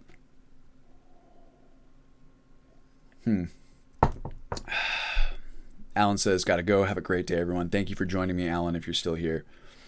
Monarch Gaming says, RIP, that alt tab was too much for poor US. Can't wait for USSC. Oh, yeah. Combat gameplay overhaul looks sick, but the dual wielding two-handed weapons is a bit much. Yeah, so like Vortex, I would be not about that kind of stuff really at all. I like the idea that you can attack while jumping just for something like an overhead attack. I like the idea that you can kind of like, was it in the video? I think it's like Bro Duel's video that he kind of like dives and fucking takes a shot with his arrow. I like the idea that you can do those things. I think that I said this in the last stream, there needs to be important counterbalances for those kind of actions because that's not exactly a realistic way to use a bow. The idea of like dual wielding two-handed weapons, no way. The idea of two-handing a typically one-handed weapon, that's awesome to me. I've always liked that about Dark Souls, as long as it changes something about the way that it works, right? There's got to be, it can't just be visual. There's got to be like something that it does. Maybe it's faster, but the block is less effective, or like, you know, you can swing faster, but there's got to be a drawback like as well, where it's not just, I mean, I guess you can't use a shield, just stuff like that. It's got to be carefully counterbalanced and correct, so to speak. Not correct, just adjusted. Let's see. Dub size, damn, I'm excited for the SE release. Meth says, it's an issue I've thought about. I'd much rather make sure everything's portable so things don't collide in gross ways. Yes, he's talking about MO2, which, for whatever it's worth, I completely agree with Meth on it. Yeah, I just want to play combat gameplay overhaul as a melee just to see how it is, but a lot of it seems over the top for something like Requiem. It does, something like dual wielding two-handed weapons would probably upset the balance, but it would be possible, I'm sure, to configure it or just kind of selectively use some features while not using others. Most mods, it's possible to do that kind of stuff. Dub size, why not handle it like D2? You have two-handed swords, but the damage, decreases, but on the other hand, they're really big and it's not immersive except a real big Nord. Yeah, it would be like, if anything, you would need like a perk where you can dual wield two big-ass weapons, and there would need to be like a strong counterbalance for that. But that could be cool, because I like the idea of, you know, okay, fine, you're some like badass super strong person who's like dual wielding. I don't even know how the hell you do that, even like semi-realistically, but it could look cool as like a character design. So I'll give you that at the very least. Digital said, turned off bathing in Skyrim. I think that's the only thing I turned off. Vortex, definitely, I think keeping the Requiem level difficulty is a must, and some of the more quote-unquote fun mods might have to be passed over or heavily tweaked. Yes, that's generally the push and pull, right? Is like, oh, this is pretty cool, but like, does it unrealistic Requiem too much? Unrealisticify. There you go, throw that one in the dictionary.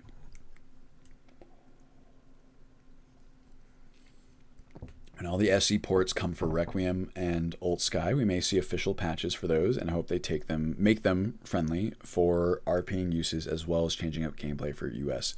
Yeah, we'll have to see. I don't know. It's always been kind of like Ultimate Skyrim has not, in its history, had that much impact or sway over the sort of mods that appear. Users of Ultimate Skyrim have made stuff for Ultimate Skyrim, but I think it's never really hit that mainstream appeal enough to where it starts driving kind of the creation of mods specifically for it. But maybe that'll change once we're on Special Edition. Once we have more video content out, kind of like advertising it and like a wiki and so on. Once we lower that barrier of entry, that's always the name of the game, right? Relic Hunter is cool. I have been writing out a journal for my current character, and one of my on-deck characters for after this one dies is a Relic Hunter of sorts. I always love hearing about that. when people take journals. I think that's really fun. A lot of the time I don't do it when I play because I'm just like starved for time to play. But it can be really, I usually write out like a backstory, at least like a pretty extensive one for my characters. Some of like, it's actually, I found like an old notebook of mine, and I had some of the earliest notes for Armand's character, if you guys remember him on season 1.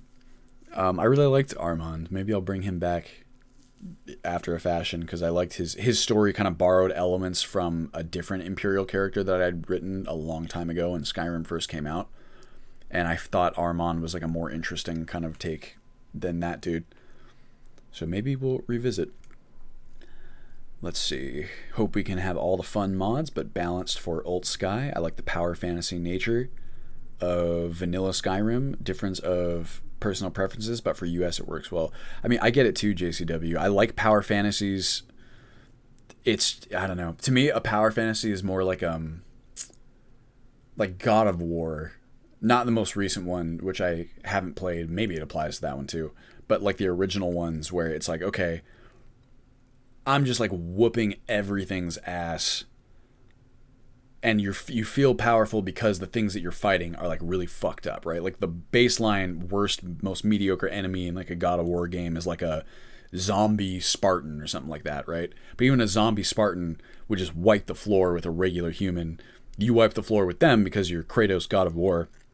For Skyrim, I don't know. It just like, it just feels somehow it's not the same for me. It just doesn't feel like I've ever earned the power that I'm given. Although I guess you could make the argument that from the very beginning you are like the Dragonborn in Skyrim, right? So just like you start as like a, you know, probably closer to like what a Dungeons and Dragons character starts out as, if not a little bit more powerful, maybe like a level 2 or 3. Whereas in Ultimate Skyrim you start out as like a fucking -10. You like have to work pretty hard to get yourself up to the level of level 1 D&D character, pretty much. Power fantasy. Digital cardboard, and when everyone's super, nobody is. Exactly. That's kind of like my take. Finn says, I hate level scaling with a passion. Is in Cisco, Relic Hunter is good, but I don't like Legacy of the Dragonborn. Too much stuff. LOTD seems too fetch quest heavy for my liking. I've never used it. One of these days I gotta play it. That's something I could definitely stream. Just like a vanilla like Legacy of the Dragonborn. Maybe I could like run Lexies or something, and then we could just play it together. That would be fun. JCW says, you see, I'm specifically formulating a Legacy of the Dragon playthrough with more stuff. Also, a lot of the added stuff is OP as is for Requiem. JCW, I like fetch quests and radiant quests. Incentivizes exploration. But people may disagree. I find, JCW, that I think most of the people who prefer the power fantasy kind of, if you'll call it that, structure of the base game are mostly interested in the exploration element of Skyrim, which I completely get. I think there's a lot of people for whom the most engaging and the coolest thing is just finding cool new shit, like in the world, cool new locations and enemies and so on, which I totally understand. Like exploration is a very enjoyable part of the game, and like things like Ultimate Skyrim and Requiem, in a way, you could almost say that they discourage exploration, or they de-incentivize it. It's not accurate. I mean, like there's really good reasons to explore. It's just that if you try to explore when you're not appropriately strong, which it can take a little bit to get to, or if you try and explore somewhere with an enemy type that is very, very hard, like vampires or fucking, you know, labyrinthian trolls and whatever, you can just get your shit pushed in really hard. And so I think a lot of players who come from vanilla Skyrim to Requiem get really turned off by how difficult it can be to explore the way that they're used to exploring. Let's see here. Meth says, am with family right now. Hit me up if anyone has automaton complaints / questions. Need to fix stuff y'all aren't happy with. Meth, don't go easy. Your stuff is great. I'm looking for a mod, and definitely I like the idea of portable MO2 instances for whatever it's worth.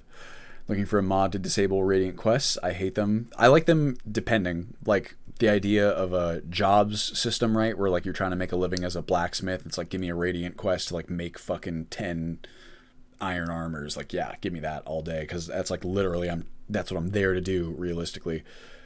If you give me radiant quests like the ones that are in Fallout 4, not so much, because they don't really make, it has to make sense within the context of its own universe, right? So like, I keep seeing, I didn't play that much Fallout 4, but like I've watched a lot of it and, you know, followed it and whatever. And I see like one of the most common complaints with like the Preston Radiant quests, right, is it's like, oh no, the settlement's being attacked. Oh gee. And it's like, oh, this settlement is being attacked that I reinforced with like 1 billion walls and like massive turrets that should have zero problem staving off any, you know, assault by any sort of fucking bandits that you're going to throw at me. But because we need like a radiant quest for the Minutemen or whatever, nope, looks like the raiders managed to like sneak in and kidnap whoever, or like, it's just ugh. Things like that. Maybe you could argue that's not really the fault of like the radiant quest itself so much as like the settlement system, but it's all kind of related in my mind. At least that's my understanding of how it all works. I could be wrong, because once again, I don't have as much personal experience. Connor, Methril, love your work, bro, as do we all. Vortex, is there going to be a death mod like Ashes? I hate save scumming, but can never really get into using Ashes, so I would hope there's a better version. Absolutely. There will be death mechanics in one way, shape, or form that will likely be pretty different from Ashes. Right now, we have kind of a proprietary solution that is being worked on by Matt Lish, kind of as a personal project. I can't make any guarantees for it being finished or any, you know, in whatever amount of time. It's just kind of something he's working on for fun in his spare time. But at the very least, if we can't get kind of the full scope of his ideas in there, I'm sure we could get like a rudimentary version. Probably moving away from people like full loot death, right, where you like lose all your stuff, and more of like a rescue system / like a chance for you to actually die, maybe having some sort of permadeath mix. But I promise it'll be, if whatever death mechanics we add in, I promise will be an enhancement to the experience. I think that it's a pretty tough area to get right, but I think with each, we've implemented like several different death mechanics at this point, and I think with each one we get a little bit closer to kind of what the ideal one should be, and I promise we're paying attention to it. Let's see, when I played Skyrim, how far behind on chat? Okay, not that bad.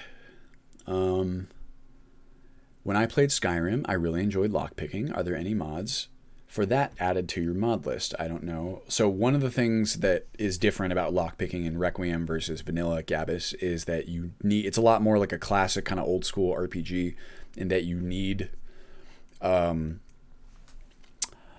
perks. You need to get perks in order to even attempt to open like difficult locks. So like you can't try and get adept ones until you have like the adept perk, or so on and so forth. So that's a big difference, because you can't just lockpick everything. On top of that, as of right now in Legendary Edition, we have lockpicking is no longer frozen in time, so you kind of have to be careful as to like whether or not there are guards around when you go to do it. Beyond that, it's not all that different, I wouldn't say, or would say. If you enjoyed lockpicking in the vanilla game, it's pretty similar in Requiem, so you'd probably enjoy it there too.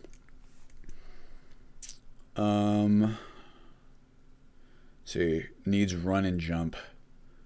If you're talking about the ability to jump while sprinting, we definitely have that. That one is in there, thank God. Let me make sure here I can fire this up too. Alright, we are good on ESPs. This is going to, you guys are going to see all kinds of errors, I promise you. But let's go ahead and jump in and take a look around.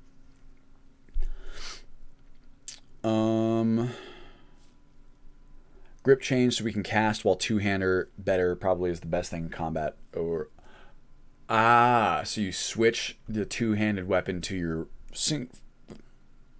one hand. God, my brain. You take your two-hander, you put it in one hand so that you can cast with your... Okay, I understand. That is really cool. And that's something you should be able to do, in my opinion. And then, of course, if you strike with your sword in your right hand, it should be like slower or weaker or whatever it is. Glass Hatter says, I've always wanted some sort of way to two-hand a one-handed weapon in Requiem. That would be cool. Uh-oh. Finn says, in my looking, CGO also has a bug with Requiem that makes humanoid NPCs act weird. What's that? Let me see here.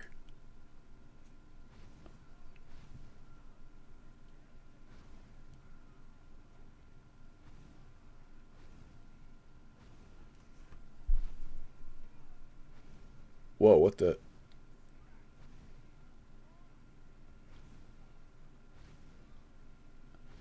Huh.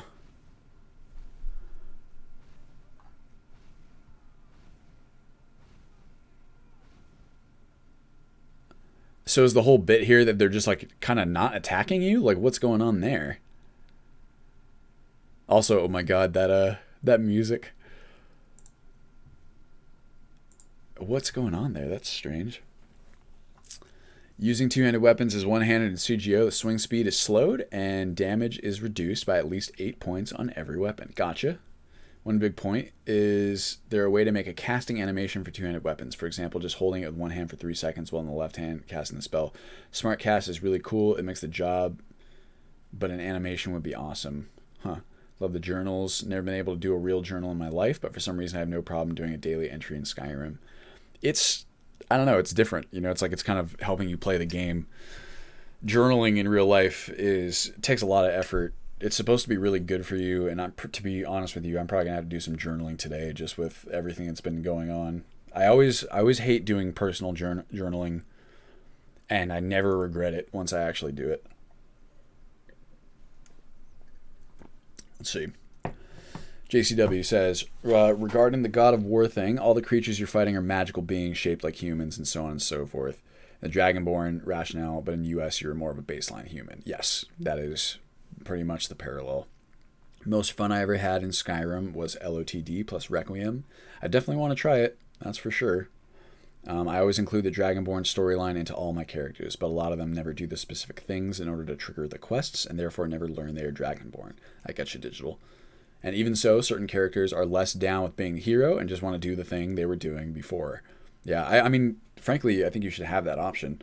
It's like an interesting arc where it's like, oh, I'm the Dragonborn. Like, there's a lot of people who would just be like, nah, you know, for one reason or another. I think some people will be like, I genuinely don't give a shit. And like, cool, I'm powerful. Like, that's great for me. I don't care about saving the world or whatever. I'll just keep killing dragons or not, whatever. Other people, I feel like I imagine Wraithen. So, spoiler alert, Wraithen was going to become Dragonborn and likely will if and when we continue his thing. And kind of an arc that I had planned there was that like Wraithen is just, he's actually modeled very closely after me in the specific sense that he's really not as sure on his feet, you know, like, yeah, definitely with where he was when we left off. You imagine him learning that he's Dragonborn, right? And he's just gonna freak the fuck out and be like, I don't know if I can do that. So I imagine him kind of running away from it first before ever facing up to it, if he ever does. Let's see. Being the hero is cool sometimes, but forced to be the one specific hero from the get-go just sucks. I want to be a nobody, like in real life. That's immersive. I agree, Dub Size. And then it's like if you want to be the hero and you go and do the heroic things that make you into the hero, then sure. But I agree that it's fun to have the option versus not as fun to be kind of forced into it, depending, of course. Mixad, can we increase the fire rate difference between heavy and light bows so I can play a fast-firing mad lad archer like Lars Anderson? I would really like that. Let's see what we got here. Centuries ago, master archers were able to perform incredible feats of archery. These skills have long since Oh, I've seen this guy. Danish archer Lars Anderson is trying to reinvent what has been lost. Damn. Forgotten historical methods and holds all his arrows in the same hand he shoots with. Once, this technique was widespread, and Assyrian artwork shows that the method is at least 5,000 years old. I'm sorry, did that guy just do a fucking ninja wall run and then just fire off 2 arrows? This is the best way to shoot, and there's nothing beyond it in power or accuracy. Using this technique, Lars has set several speed shooting records and shoots more than twice as fast as his closest competitors. And being able to shoot fast is just one of the benefits of the method. But the big question is, Why has it been forgotten today? Is this motherfucker crazy? Archer using He's killing it. the arrows, he carried in a quiver on his back. Surprisingly, the quiver turned out to be useless when it came to moving fast. The back quiver is a Hollywood movie. It is not common, but it is still spread all over the world. Why? Because modern archers do not move. They stand still, firing at a target board, something that was unknown in the past. These archers also started placing the arrow on the left side, just as archers do in movies. This is probably due to the fact that aiming at a stationary two-dimensional target makes you aim with one eye instead of two. This one-eyed aiming also led to bows with front sights and other technical gadgets, but that's another story. However, placing the arrow left around the bow is not good while you're in motion. Because the arrow His face. It's like, oh. you need several movements before you can actually shoot. From studying old pictures of archers, Lars discovered that some historical archers held their arrows on the right side. This means that the arrow can be drawn and fired in one single motion. Right. Faster and better. And this was not the only problem with archery today. Lars realized that what we thought was historical archery only works well for modern target archery in Hollywood movies. If he wanted to, This guy's fucking nuts. This is so cool. he would have to unlearn what he had learned and start reading historical manuscripts instead. He would have to find his way back to a time when archery was simpler and more natural. Exactly like throwing a ball. This video has 54 million views. It is harder to learn how to shoot this way. Yeah, I imagine. It's also more fun. A war It archer looks more fun. Okay, this is badass. Okay, what were we talking about? Mixed sad. Maybe we'll have to do this. I mean, we'd have to, anything where you disrupt Requiem's balance too much has to be very carefully considered. But, like, fuck me. If there are people out there realistically, like, shooting a bunch of arrows that fast, I like the idea of, like, a mobile-ass CGO archer archetype. It's fun. How far behind am I on chat now? Oh, man. Ultimate Fallout 4 incoming.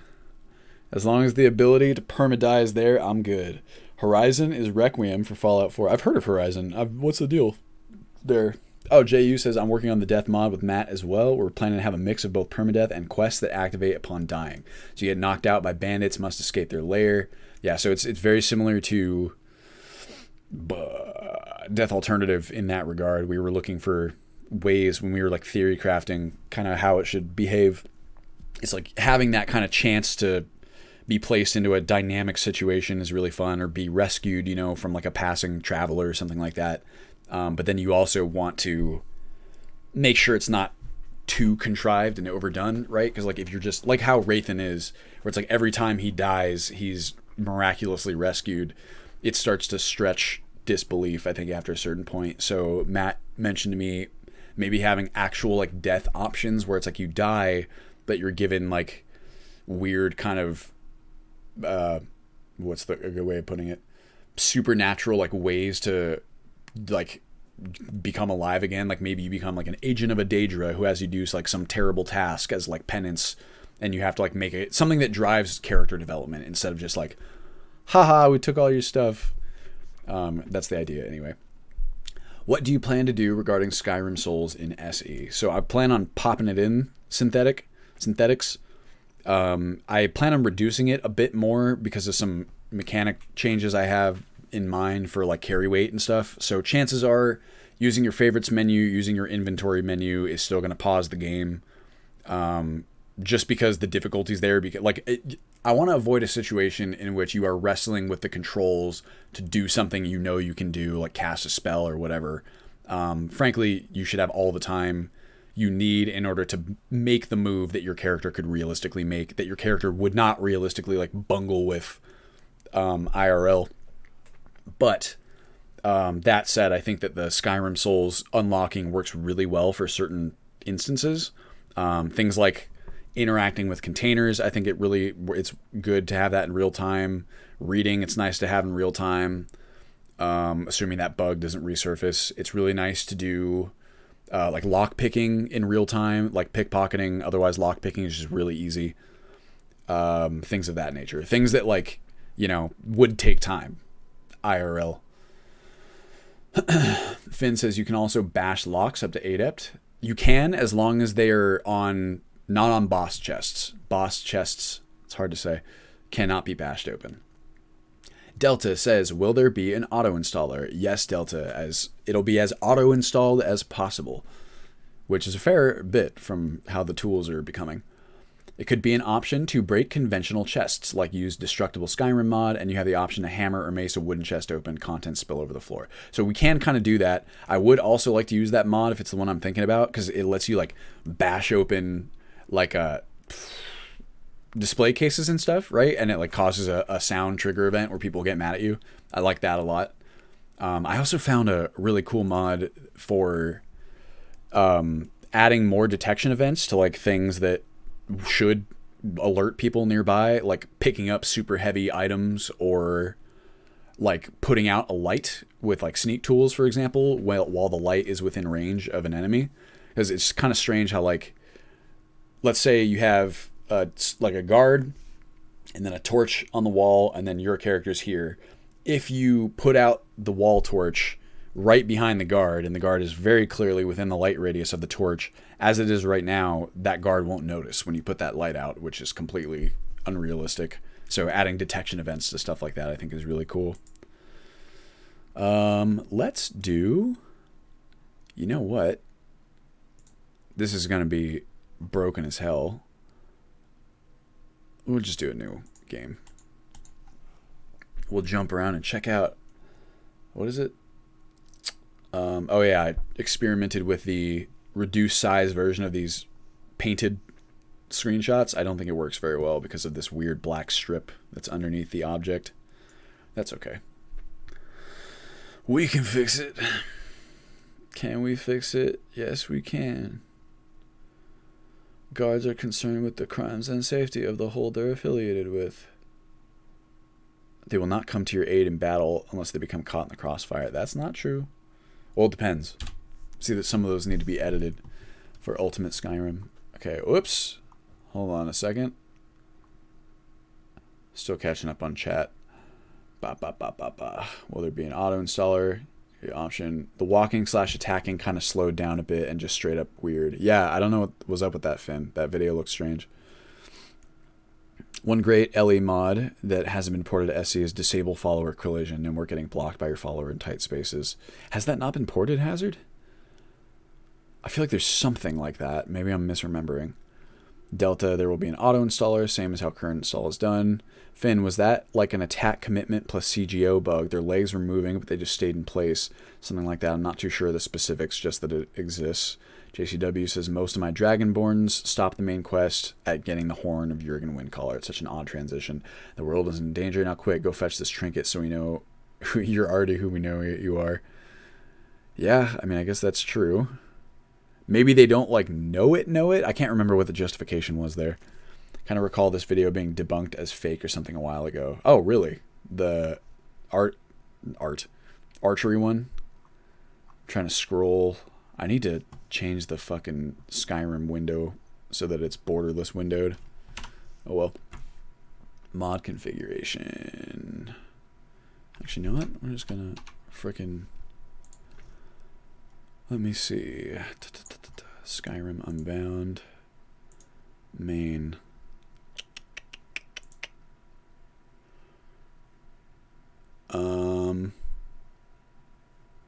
Starting location. Where is the option? Debug mode. Unequip headwear.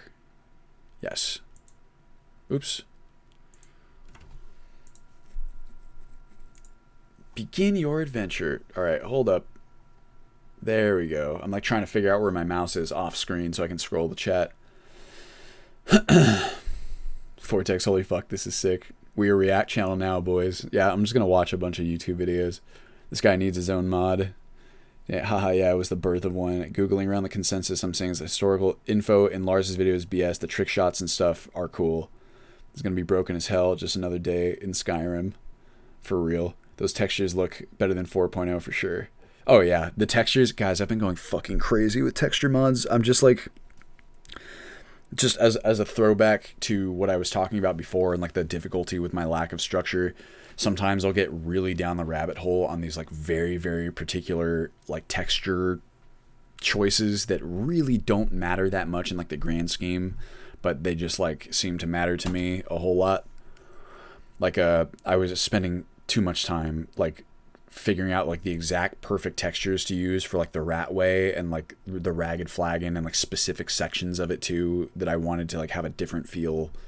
It's just it's a bit much. I think that detail matters, don't get me wrong. I do think it's easy to go overboard with it, and I have a real problem with that. Let's see. Yeah, the carpet is fucked up. It's just like, I think it's set for a different field of view. Ours is zoomed out a little bit further than the Skyrim Unbound person ever imagined it would be. The Skyrim Unbound Reborn, that is, but we can fix that. Let's be a lady. We're going to be a red guard. Not that guy. I like being the ladies because they have the cooler hairstyles now. I'm also going to go through for vanilla hair replacer, and I'll probably replace the textures because by default the vanilla hair replacer models use like the sand and wind textures that make hair a little bit more coarse. It's fine work, it's just not my style. There's not as much like kind of roots. It actually looks less realistic to me than some of like the other textures. Let me see if I can show you. See, like this is the normal KS hairdo texturing. It looks more like hair to me. It's clipping for sure, but I don't know. It looks like brushed combed hair.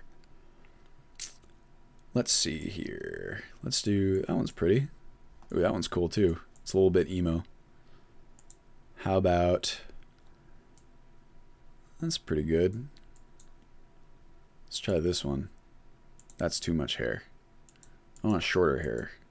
Huh. It's almost like a little bob. Let's go. That's a bit much. Nope. Nope. Nope. Nope. Here. Do other presets too. Yes, please. This lady's face looks a little scrunched. Is it just me? Oh. Let's see. JCW, glad I don't care about texture. Oh, Connor, see you later. Thanks for joining. As always. Does US use town mods like telling out? For those of you who don't know, by the way, Quality Meme 123, that's Connor. Him, Finn, Jay, you, Matt, they're all Hazard, everyone, they're all Ultimate Skyrim team members.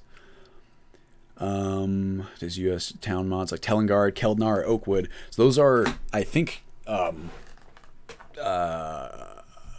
Arthmore's town mods, right? I don't think it uses those right now. I do have maybe Telengard, whichever one is the northern like snowy fishing village. I have that one in there. And then I have some of Arthmore's expansions to the existing towns. Let's see here. Hair. I want to use a different preset. This one's pretty good. All right, Miss Lady. Her name is Miss Lady. Yeah, that's the one in the Sea of Ghosts. That one's there. Before killing Troggers, this lady always visited her hairdresser. Yeah, so it's like, if someone just sits around in town all day, like I think Ulfina Greymane or those people are a good example. It's like, I believe that they would do their hair every day. If there's like an adventurer, like probably not. Or like Ayala. I liked how you were trying out that literal Raven Rock mod. The Skull Fishing Outpost and the Solstheim Lighthouse might be fun. So we have Solstheim Lighthouse in there. Also, we've got JK's Skull Fishing Village. We can go check it out, actually. It's pretty. Look, it's us. Here in the world of Skyrim. Wow, I think we're in Falkreath.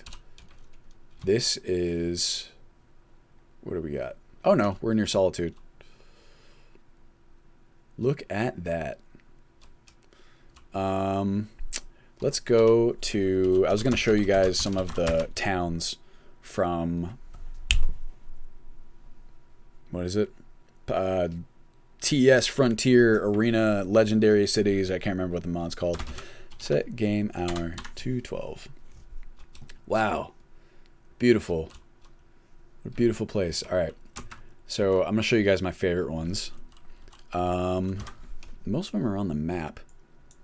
We got, oopsie. I do that every time. I just wish that I could scroll the map by clicking and dragging like every other map. It's like that apparently was unheard of before 2011.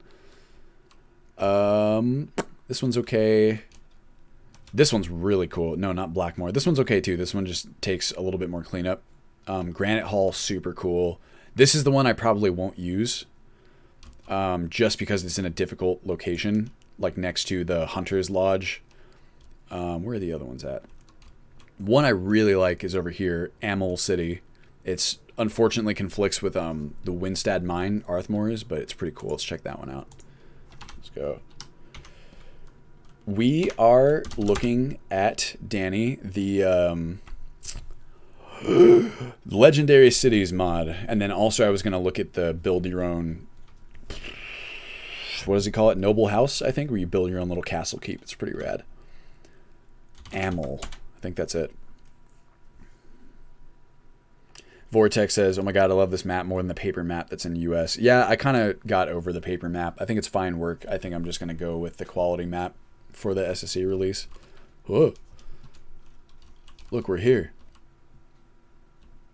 So it's just this historically present city along Skyrim's northern coast, right? So you can see over there is Winterhold, and there's kind of this cool little spot here.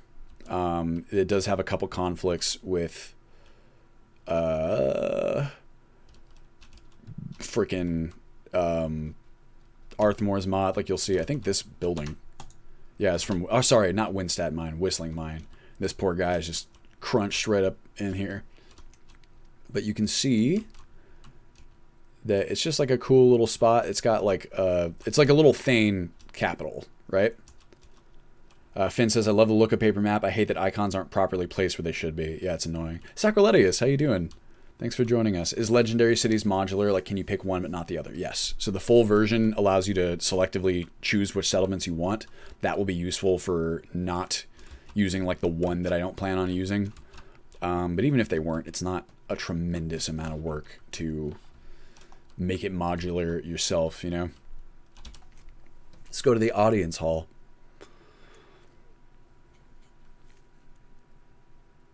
See what it's like. The interiors in this mod are very well done. I'm very impressed with them. Cool audience hall. And there's like actually stuff to explore and find like within these places. Like you got kind of like a cool planning room. They have like a vault of sorts here. I don't know why whenever I'm streaming and I go above 60 FPS, I start getting these weird kind of chugs. Sacroletius says, making Arthmore's mod compatible with TS Arena. Maybe, Sacroletius. I would like to potentially move the ones that Arthmore added to this location for Whistling Mine, but really the reason I liked having his mod there is because it added like a little bit more to this otherwise kind of sparse location, and that job might kind of be done with TS Arena alone, so I might just defer to TS Arena for this particular spot. Ugh, are you guys seeing this? Like weird kind of like whoa, whoa, whoa, whoa. That vault reminds me of the Better Treasury House mod. Digital says, what is TS Arena? It's just this mod that this guy made where it adds like a bunch of historical cities that are mentioned in Arena back to Skyrim. So you have like this little one here, and there's a couple others that we'll go and visit. We can also take a look at the populated forts and the expanded forts. That's another one. It's like Imperial Stone. Someone recommended to me. It's just kind of expands all the forts, or a lot of the forts, and makes them a little bit more defensible, which works really well with like the up to population mods.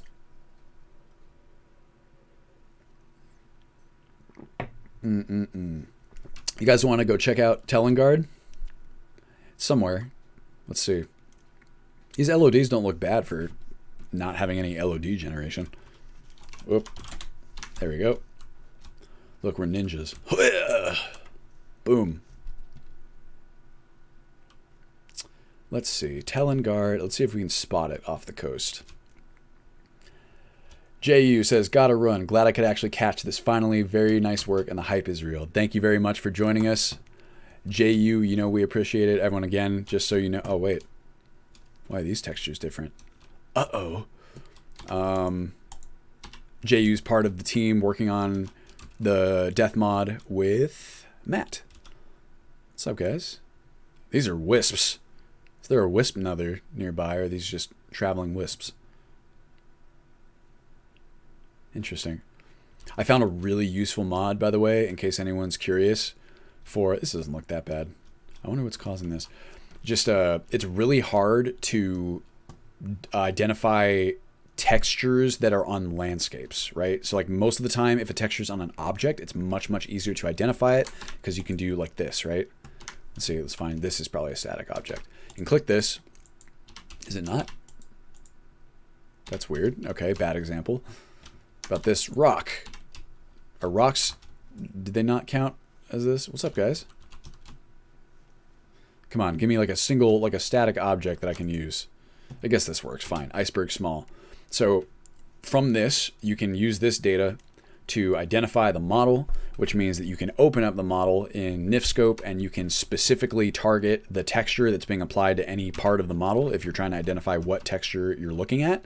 But for landscapes, you can't really do that because when you try and select them, it's just kind of like, this one actually might be, oh, that's the snow blowing effect that I targeted. The actual landscape, I believe, will be like this. So you can see you can't target it, and it makes it really difficult to see what's going on.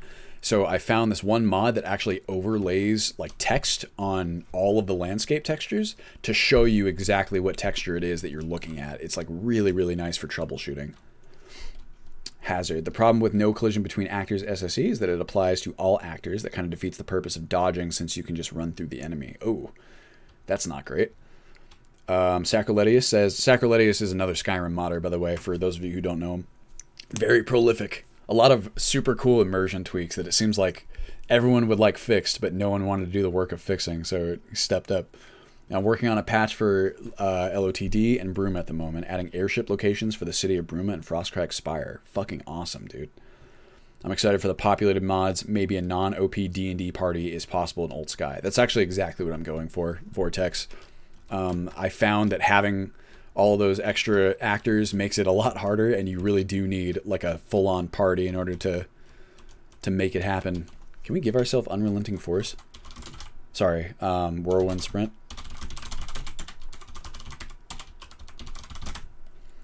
2F7CO.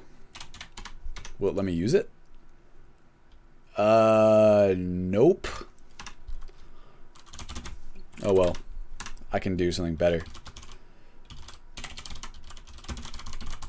200. Look, now we're fast. Whoa! Whoa! Ow. Look how fast we are.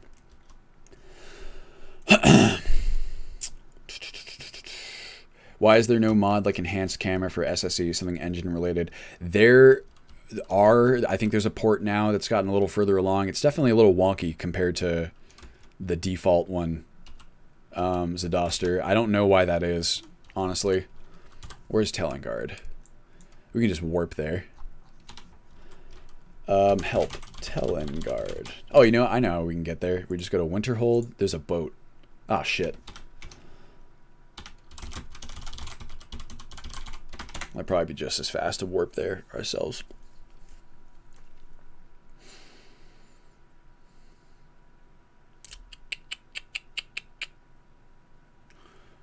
Dun dun dun dun dun dun dun dun dun dun. Here we are at beautiful Winterhold, everyone's favorite location.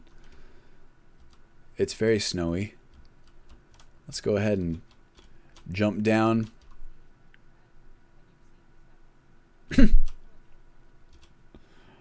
That's actually pretty funny.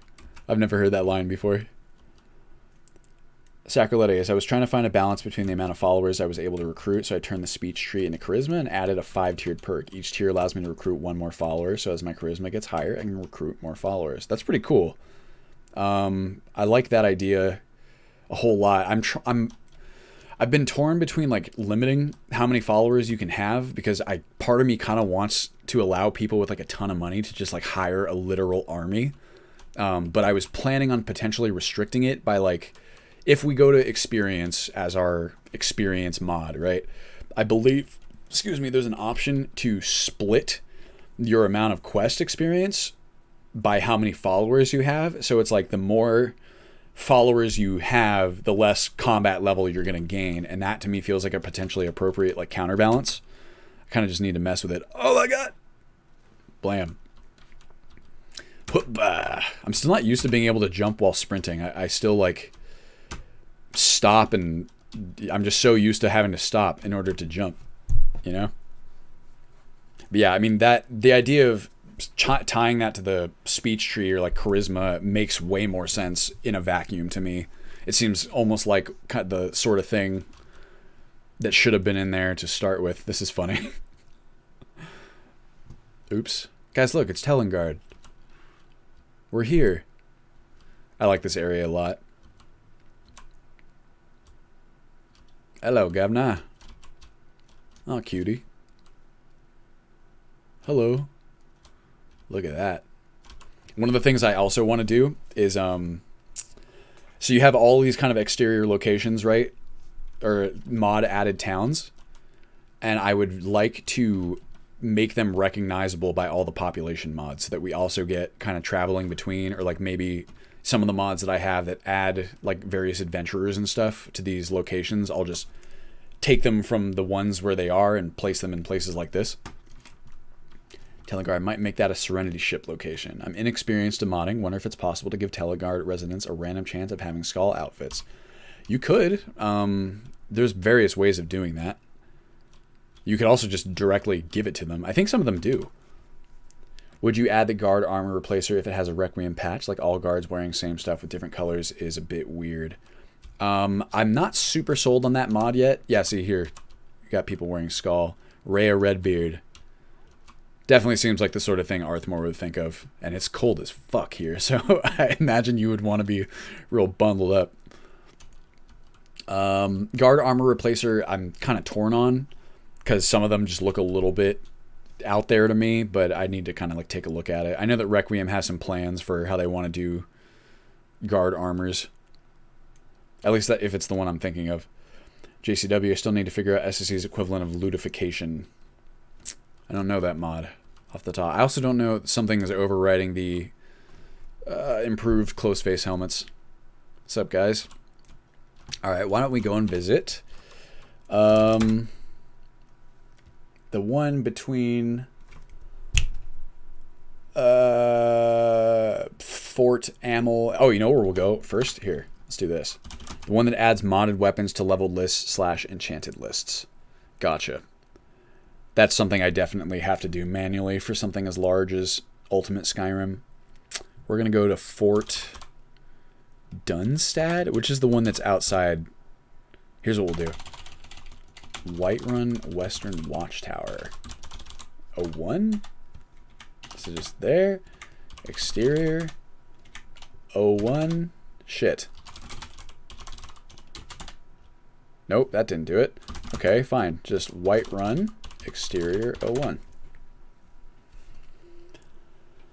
Basically just made the replacers into standalone versions and distributed them amongst the guards, with the difference being hold guards and city guards, knights. Gotcha. I'm talking about what's the one that's like completely swaps out the models. Is that the same one?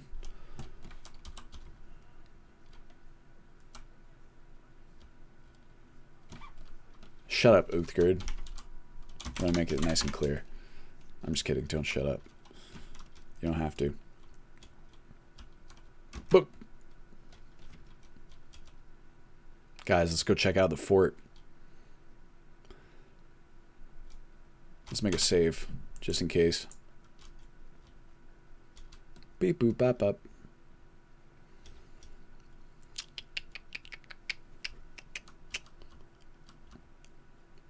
I don't know. Hello? Uh-oh. Who's shooting at who over here? So right now, there's a oof. Jesus. What is happening? There is a conflict between populated, like, roads and travelers or whatever it is, and popular improved roads. For some reason, they don't seem to like each other sometimes. I think this is an improved roads. Yeah, and then you guys are probably... Oh, it's base Skyrim. Oh, it's Gary. What's up, dude? No, I'm all good, Gary. So here is the expanded ruins of the town of Greymore. outside of Fort Greymore, which is really cool because it's like canonically what happened, I guess. Like Greymore was supposed to be in universe, like a town that was kind of fucked up at some point. And so now we have this huge fort with a bunch of people, and you will get a lot of factions that kind of like travel around and amongst what's going on here. Ow, stop shooting at me. What I would like to do is make it so that they kind of try and rob you, maybe instead of just killing you, or if you could like pay them like a toll, kind of Valtheim Tower style. Ow. Stop shooting me. Who's this guy? What are you? Wandering Knight, huh? Oh, shit. That was a decisive strike. Oh, buddy. Get him. Get him. Let's see. How are you handling replacing ETAC? It's not finished for SSE. Oh, fuck me, dude. That was brutal.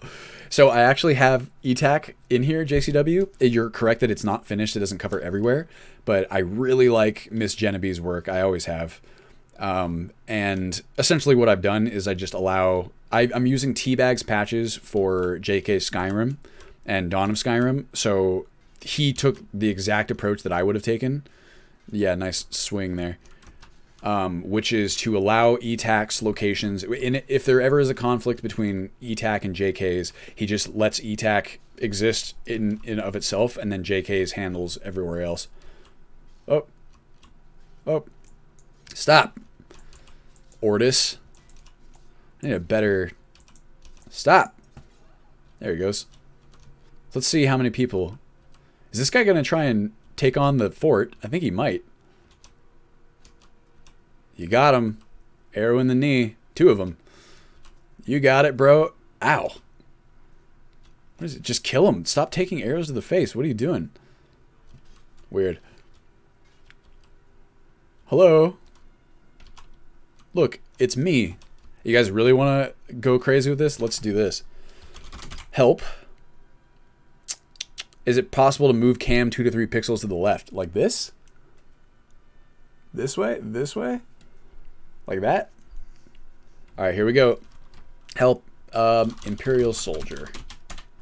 Oh, on overlay. Ah, I'm sorry. Yes, I can do that. Dun, dun. I make no promises for whether the game will crash when we alt-tab back in. Oh boy. I mean, it's definitely annoying if you can see stuff past it. I get that. Wandering Knight will be from one of the population mods. Let's see. Populated lands and paths. So the performance for this is going to suck on stream, but I bet you it'll still be cool. No. Yeah. Place it, me. FF001, dab. Let's say 30. Blam, baby. Go wild. Oof. Got him. Okay. Bandit, what is your reference ID? I don't know if I can do this. Player.place at me. FE042B74. Is that going to work? 20? No. Here. Bandit. Dun, dun, dun, dun, dun, dun. Player.place at me. FF001DA9. I don't know how these people are going to be... Blam. Ah! Have fun. Fight him. Get him, Buddha. Get Jesus. Oh my god. They're all the same. What's it called? Exact same NPC. You got him. I think we spawned in a bunch of archers. What do you guys think? Ah, fuck. I'm too fast. There we go. Don't mind me just walking up the steps. Let's see. Anyways, I convinced Meth321. Oh, my drop in frames. Sorry, I'm only running right now at 30 or 3,000 kilobytes bit rate or whatever it is. 3,000 bit rate because my internet sucks. I'm sorry if it's blurry for you guys. Sacroleticus, it was you that convinced Meh to make a fix for the floating NPCs? Because that's literally why this is possible right now. But anyway, yeah, I think these populated town mods, for those of you who don't know, we can now have over 128 actors and have them still have their AI and they won't float in the air and shit, which is really cool because it opens up a lot of possibilities. And as you can see here, even with my stream running, and you know, it's tanking the frame rate a little bit, but like special edition can handle a lot more than legendary edition. So you can have like these full on big battles. Oh, wow. Look at this. Yeah. Oh, I can't go inside. Oh yeah, I can. Okay, cool. I was gonna say, what a tease. Am I supposed to have gone inside though? That's the big question. The Siege of Fort Greymore. We can check out some other ones too. They're all like really expanded.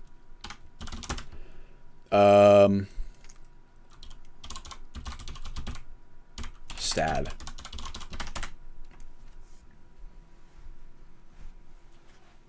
Bam. Oh, I forgot I had a soda. Guys, look, it's Fort Dunstad. Oh, I think we crashed it. Yeah, I didn't like that. Oops. Sorry, Skyrim Special Edition. It probably especially didn't like when we alt-tabbed out. R.I.P. in peace.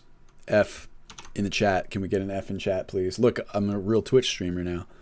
Pog. Where is it? There we go.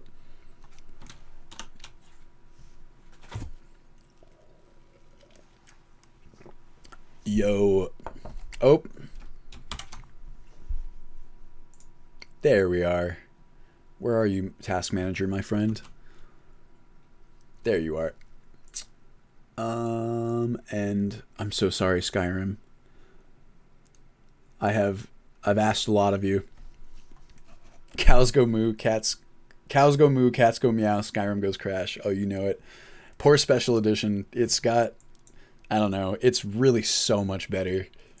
But, and you know it's trying its hardest.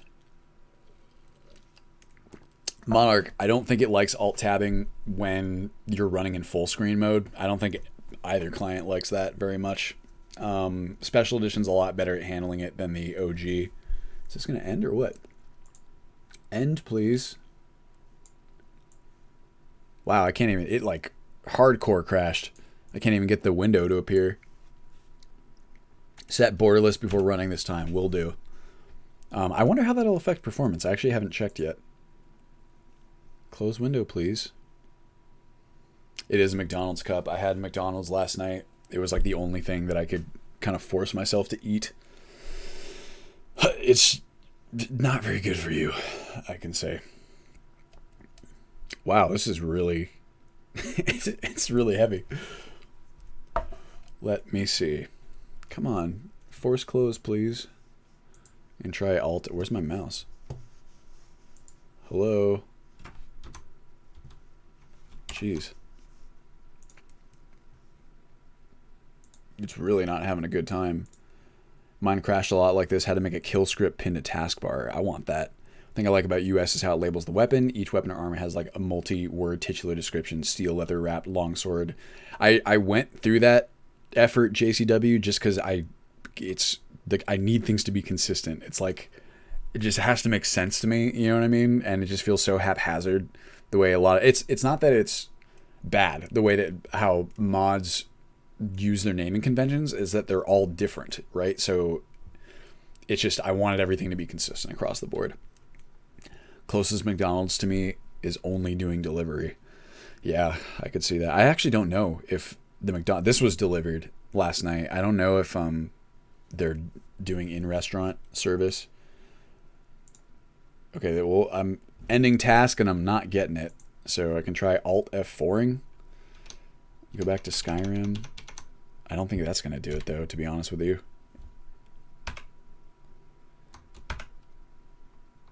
I'm going to have to force sign out of Windows to get out of this. Oh my God. All right, guys. Well, I hope the stream continues. If the stream goes wonky when I try and sign out to get rid of this, I'll pop right back on after that. Okay. Here we go. Where's my mouse? There we are.